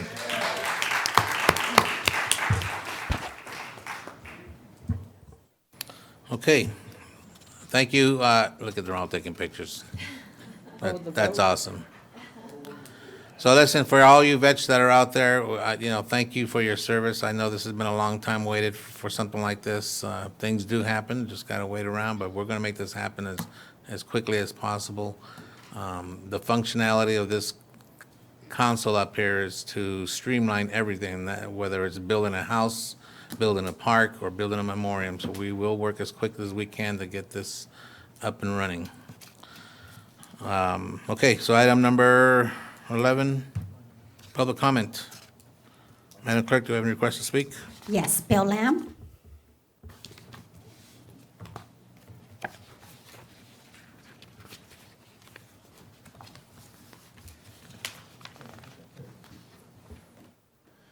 Good evening, Mayor Vargas, members of City Council. I'm Bill Lamb from the Southern California Railway Museum. We are now getting into our busy time. On September 1st, we will be having our annual Perris Appreciation Day, where we give out free rides to Perris citizens, children, school children, and others from Perris. On that day, we will also be having Clifford the Big Red Dog. He will be there. He will be at the museum between 11 and 2 o'clock. I'm looking forward to seeing him. Then we're going to have something new in October. We're going to have Terror House, or Train in Terror Town, or Terror in Train Town, for the 4 Fridays and Saturdays in October from about 6 o'clock to 10 o'clock. It will be put on by a group that has put on terror houses in other areas, but this will be the largest, approximately 4,000 square feet. And it's the first time we've had something like this, so we're looking forward to that. Additionally, during the last 3 weekends in October, we will be having our annual pumpkin train, where you can get pumpkins, ride the train, bounce house, food vendors, and this year new a Ferris wheel. And we'll see how that goes. Then we turn around. The following week, we start our Day Out with Thomas, where we will have Thomas, a train with Thomas on the end. We will have a train with Percy on the end. We will have a petting zoo, food vendors, tattoos, all sorts of things that kids really enjoy. It's an exciting time. Then we have 2 weeks while we have contracted with Rail Events for Polar Express. Rail Events has a group. They both license the Polar Express from Warner Brothers, and then they put on the event in the train. They sell the tickets. We just run the train, and we will be doing that, and that will be from November 30th to December 29th. Tickets will go on sale September 17th, and we're looking forward to this and see how it comes down. The Polar Express is Thursday, Friday, Friday, Saturday, Sunday, or just Saturday, Sundays? It will be Tuesday through Sunday. Every week? It will be 6 days a week. Wow. So it will be a busy time. We've been working with your staff to figure out how to do this. We want to minimize the noise and the traffic on the community. So, very good. But that's all I have to say. I do want to say one thing on the veterans. I got out of the Army in 1968. You did not tell people that you had been in the Army. You did not tell people you'd been overseas. It's really gratifying to see what the council is doing in this case. Thank you very much. Thank you, Mr. Lamb.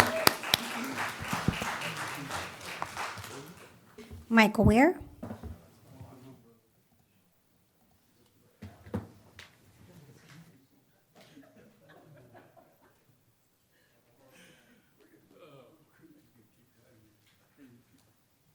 Good evening, Mayor, City Council, City of Perris. I'm here to give you an update on the American Legion. My name is Michael Weir. I am the Area Vice Commander for the Department of California, and I'm happy to report in July, Congress passed a law. It's called the Legion Law, and the President signed it. That means anyone that served active duty in the armed forces from December 7th, 1941 to today can now join the American Legion. It used to be we had cutoff dates. We don't anymore. Mr. Rab. Call him out. Oh, okay. I owe Mr. Moore the money, though. Oh, no. Yeah, okay. So anyway, we're starting off our new year. In July 1st, we start our new year, after our convention. And we're gearing up for our boy state, our girl state, our law and order dinner. So we're gearing up for the new year coming up. So I want everybody that's a junior in high school that's going to become a senior to talk to your counselors about becoming a boy stater or a girl state. And then we'll go to the schools and we'll try to interview them and see who we can take. Last year we took 4 boys, 2 from Newbridge and 2 from MCI. So we're going to do good. In November, since I'm the 5th Area Vice Commander, I have the 5 counties in Southern California, and we're bringing our meeting to the city of Perris. You're going to have Department of California coming down, the 5 area. It's going to be the weekend of our Veterans Parade. So I'm going to try to get the commander to come into the parade. I'm also going to introduce you to some members that are here in the audience. First of all, Mayor Vargas is a member of our Sons group. Rab's a member. I want his money. Tim Moore. He's the commander of the post now, and I'm going to let him introduce the VFW and the Legion. And after we're done, we'd like to have a picture with the city council, if that's okay. Now that you took up all the time. Hey, you got 30 seconds. I guess I better do this quick, right? All right, for the Legion, I have, my first vice, Lynn Durbin. She is also a VFW member. Bruce Allen is a member. Paul Alford's a member. Danny Martinez, come on, quickly. Ed Romero. Josh Nagar, a new member. We just nailed him. Mr. T, Mr. Brown, and of course, Dr. Grace Williams. Get over here, you can't leave. I see you trying to sneak out. Nancy, we have more speakers. These are all members of the American Legion. And the funny part is, almost all of them are members of the VFW also. Mr. Brown is the commander. I'm a 7-year past commander of the VFW. I'd like to present the veterans to you. We appreciate what you're doing for us. I want to thank the city and Richard Bellamutis for what he did for our help to get the program we did this morning to support the police officers and the first responders, fire department this morning. It was a great job. They came through. It was a good meeting. Right, Mayor? Absolutely. Yeah.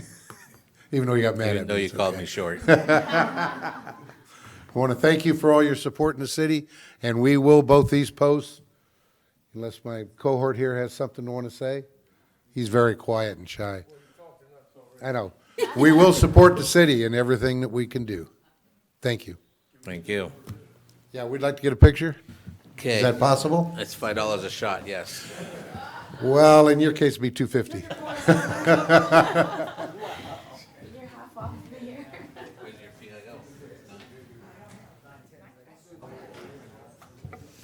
Can we get somebody to take pictures from IT, please?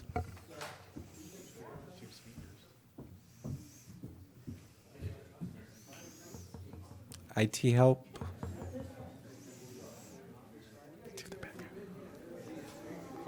Thank you, Karina.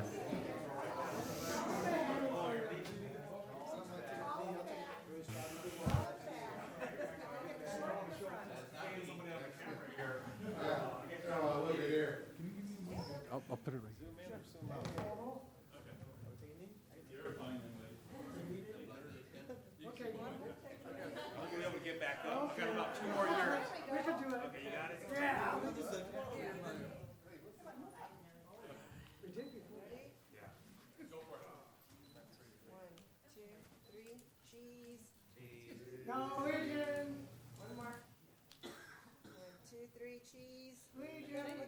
Say money.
Do we have any additional requests to speak? Yes, sir. Claire White.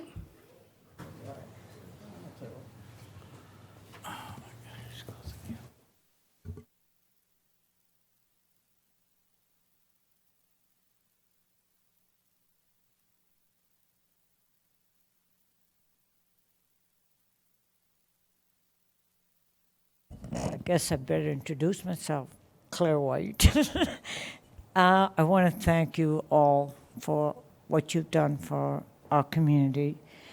I know that I've been away. I was away for 2.5 weeks, and I won't make it long. I want to also thank the Sheriff's Department for being a big help, and I can't say too much more. But there are some few questions I have to ask you individually. So I'll take another time for it, but thanks again.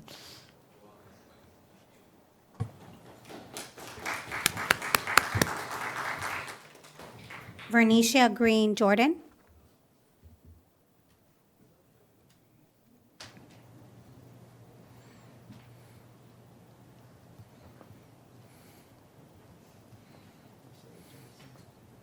Good evening, Honorable Mayor and City Council members. As president of the Perris Friends of the Library, we are hosting an event of the 25th year of the Cesar Chavez Library opening. Our special guest is going to be Paul Chavez via TOTEC. They're going to bring him out here because we're partnering with that organization. That's Cesar Chavez's son, and he is going to be our special guest for 2 events. We're doing a public event with the history and exhibition of the library and a dinner at 6 p.m. If you may not know this, but in 1882, Perris had the first library ever in this Riverside County before it became a county, and before it, the city of Perris was the city of Perris in 1911. So this event is very significant. And the city of Perris supported the library at that time, and the Women's Club in 1913 was one of the first organizations to support the Perris Library. You have a request that it was given to you. I think I give it to the city manager, and we would appreciate your support. and I am leaving a few minutes, because you guys know I can talk, for Pat Reeves, and she is our secretary of the Perris Friends of the Library. Thanks, Bernicia. To the panel. The only reason that she has me here is because my number is on the flyer, so anybody who's calling for tickets, this is the face you'll get. The Friends of the Library was started initially by the Women's Club of Perris Valley also, which I'm also a secretary of.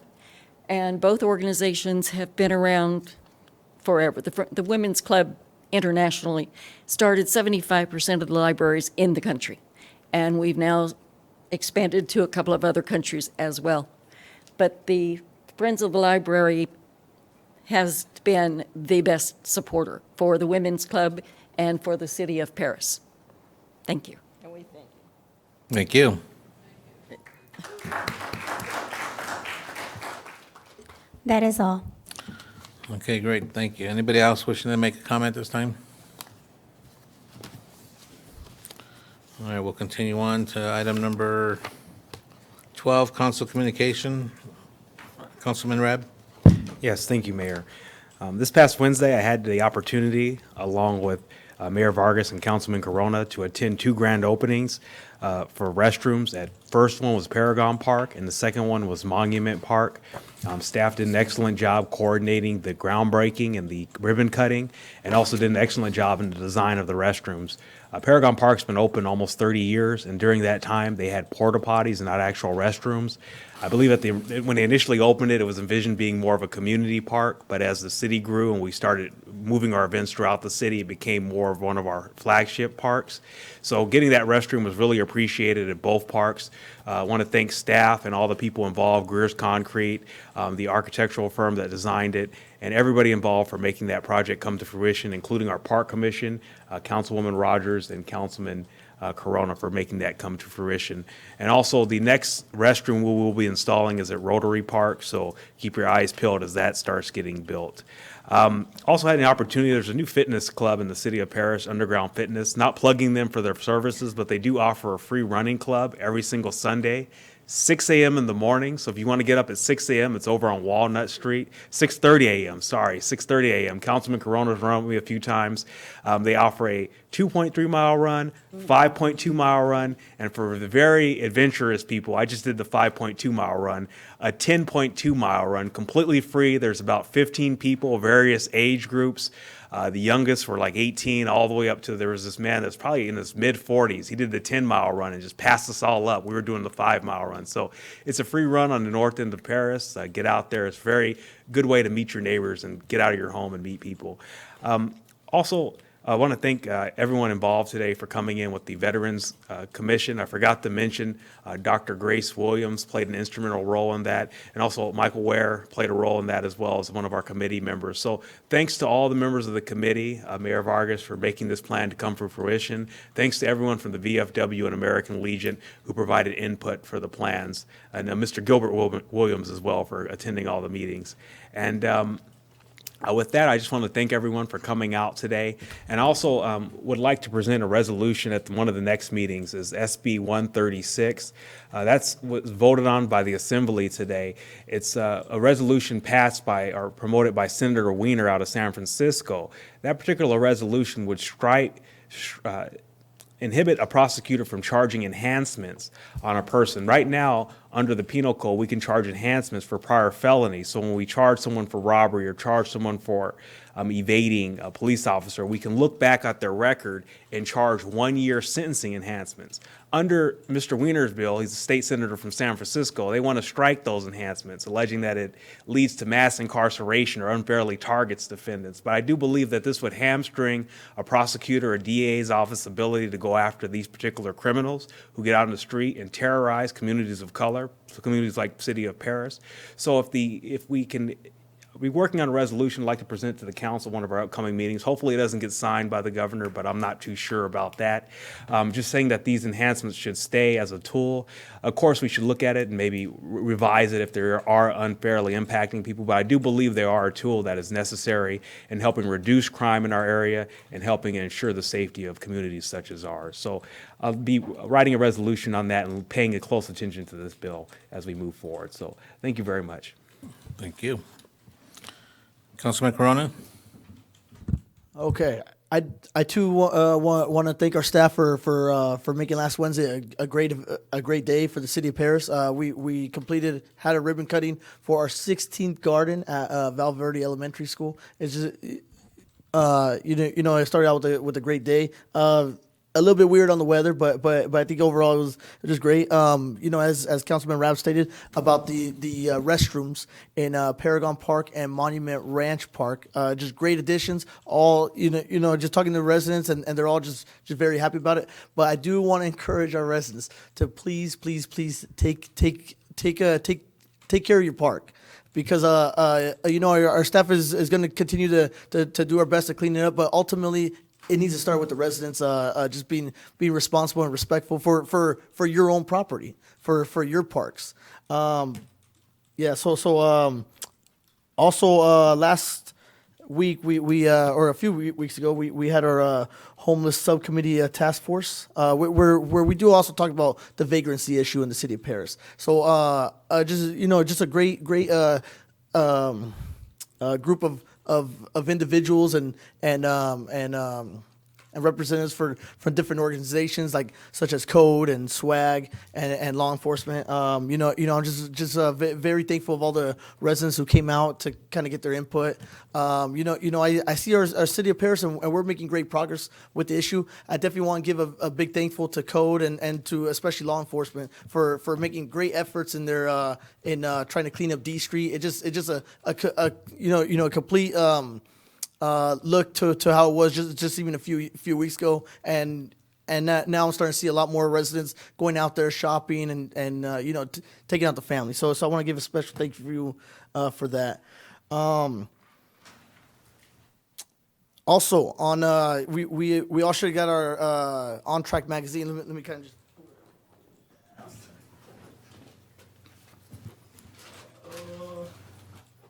I'm not gonna waste time. I should have had it ready. Okay, so we all should have had our On Track magazine. It's our city magazine that goes out. It's just filled with great events. On page 33, there's a how-to on how to deal with panhandlers. So that's on page 33. Just a kind of do's and don't do's, I guess. And so he's got some great stuff about that, about being responsible and compassion. At the same time, too, on a personal note, I do want to thank the staff and my colleagues in regards of the passing of my grandmother. For those who remember, she was actually the one who swore me in the first day of my council meeting. Our family's doing very well. She lived 94 years, with a happy life. So we're all very very thankful for everybody who gave their condolences in their own way, with the mayor even coming out and sending, and other colleagues sending cards and stuff like that. So I do want to thank you all with that. But I'm pretty much done with that. Thank you. Okay, Councilwoman Rogers. On Labor Day weekend, I got to attend the Perris Community Church annual Community Day event at Mercado Park. It was a fun-filled, family type of occasion. I had my youngest grandson, Jordan, with me. They had a petting zoo and backpacks and snow cones and cotton candy and hot dogs. So it was a really, really good occasion. This past Monday, at my WRCOG Community Executive Meeting, we did hear a presentation from the chair of the Inland Empire Census for 2020. He's a professor at UCR, and he represents both Riverside and San Bernardino County. The census will be rolled out. As you know, the primary has moved up to March for 2020. The census will be moving out or rolling out on April 1st, it's very vital that you spread the word to everyone to participate. It equals $1,000 for every person that's counted in the survey. He had the maps for the different locations throughout Riverside County that has the hard-to-count population. A lot of that is homeless, but a lot of it was centered here by the city of Perris. A lot of it may not be in the actual city limits of Perris, but the surrounding areas like Mead Valley and Good Hope, where people live on some acreage and it's hard to get back to some of those properties and whatever. But please spread the word. It's very important that the city receives every possible dollar for every possible resident in order to provide the proper services, and also that they have elected officials to represent our population based on the numbers. So we don't want to lose $1,000 for any one person that's not counted. So please encourage everyone. The citizenship question has been removed. They don't have to worry about ICE coming and being deported. In addition to that, we heard a presentation possibly from SCAG on the RENA allocation, which is the housing allocation. All of you have been following the news. We are definitely in a housing shortage. The State Department of Housing is requiring SCAG for our region to come up with 1.34 million units for the RENA cycle, which equates for over 150,000 new units for every year for the next 8 years. SCAG feels that's a little extensive, so they are presently appealing that, but we definitely will have to look at each city, each county will have to look at some more higher density property to fulfill those obligations, to fulfill the housing crisis. And that's all I have this evening. Thank you. Thank you. Mayor Pro Tem? Thank you, Mayor. I had the distinct pleasure of representing the city of Perris at the Southern California Association of Governments, also known as SCAG. There we did address, as mentioned, the dire need for housing here in our region. And the RENA committee felt that the number that is being passed on is a little too high. So we're currently working as a team for us to have better accurate data of how we need to meet this housing crisis need in our region. So we're still working back and forth with HCD. So we'll report on any updates as they come along. Also, I'd like to commend city staff who was responsible of the community garden there at Valverde Elementary School. It's really great to see yet another garden. I believe it's our 16th community garden here in the city of Perris. And we're truly leading this movement. No other city or region nearby has developed this efforts just as much as we have here in the city, which is very impactful and highly needed to prevent obesity and many other health disparities that we faced here in our community. So that's really important, and I commend the city staff for taking that initiative and that lead. I also had the opportunity to participate at the Homeless Task Force Committee meeting. And again, it's an ongoing meeting. We meet every other month normally, and it's open to the public. So whether you would like to participate to share your concerns or simply want an update regarding what the city and other entities are doing to prevent and tackle homelessness here in this city, I'd encourage you to come out. We will be posting the date in our city website as well as social media handles, so please keep an eye out for that. And then also I'd like to mention that WRCOG will facilitate a free tree planting ceremony in the city's honor if we support Clean Air Day. So that's something I'd like for our city staff to look into. And that concludes my comments. Thank you so much. My birthday, October 2nd. There you go. Thank you, Mayor Pro Tem. Okay, I have a laundry list, but I'm just going to cut it down to two things in the interest of time. I know our engineering team wants to go out for dinner. So the first one is the downtown Perris Business District information with police, swag, code enforcement. We had a really good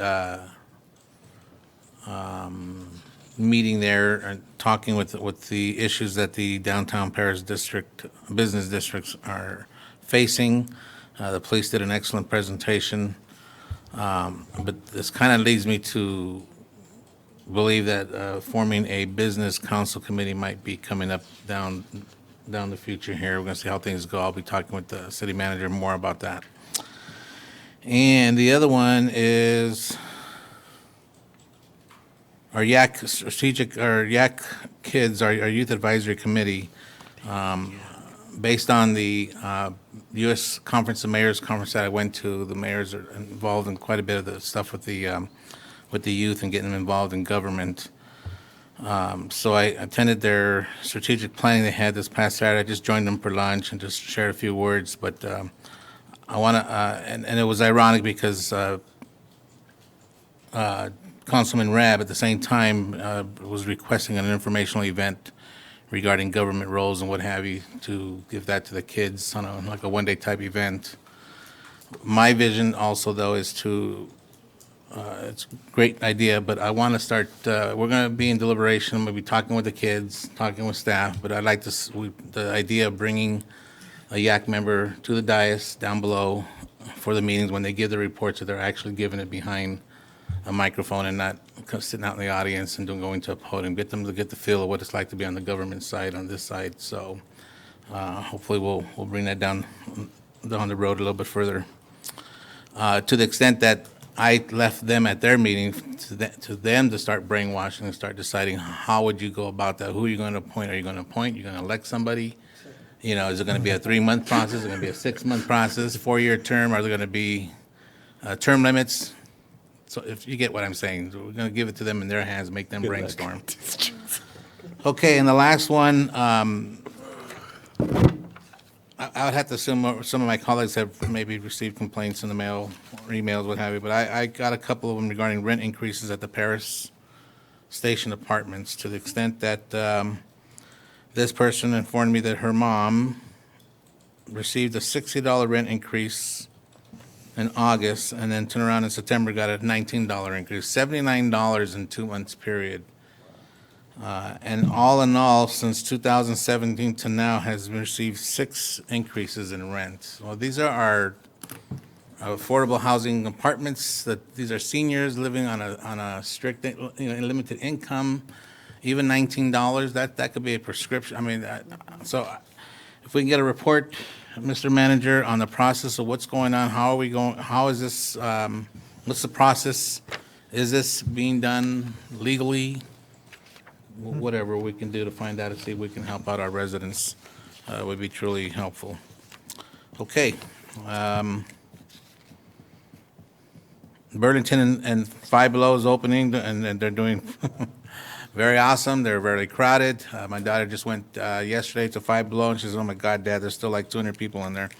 So it's really exciting, and the people, I think, are really enjoying the fact that they don't have to go to other cities for these stores. So we're looking forward to the rest of our stores being opened up in there. I have a whole list, but I don't want to have to keep on going. It's just a lot of visits and what have you. But so we'll continue on. Item 13, City Manager's Report. Mr. Mayor, members of council, 3 items upcoming this week. Thursday, the 12th at 7 p.m. right here is going to be what will probably be the last outreach opportunity for our Perris Scholars programs. To remind the general public, it's an opportunity to get a free bachelor's degree on behalf of the city. We're doing cohorts. There's a few spots still available, and there will be an informational meeting for you to learn about the program and hopefully participate. So Thursday at 7 here.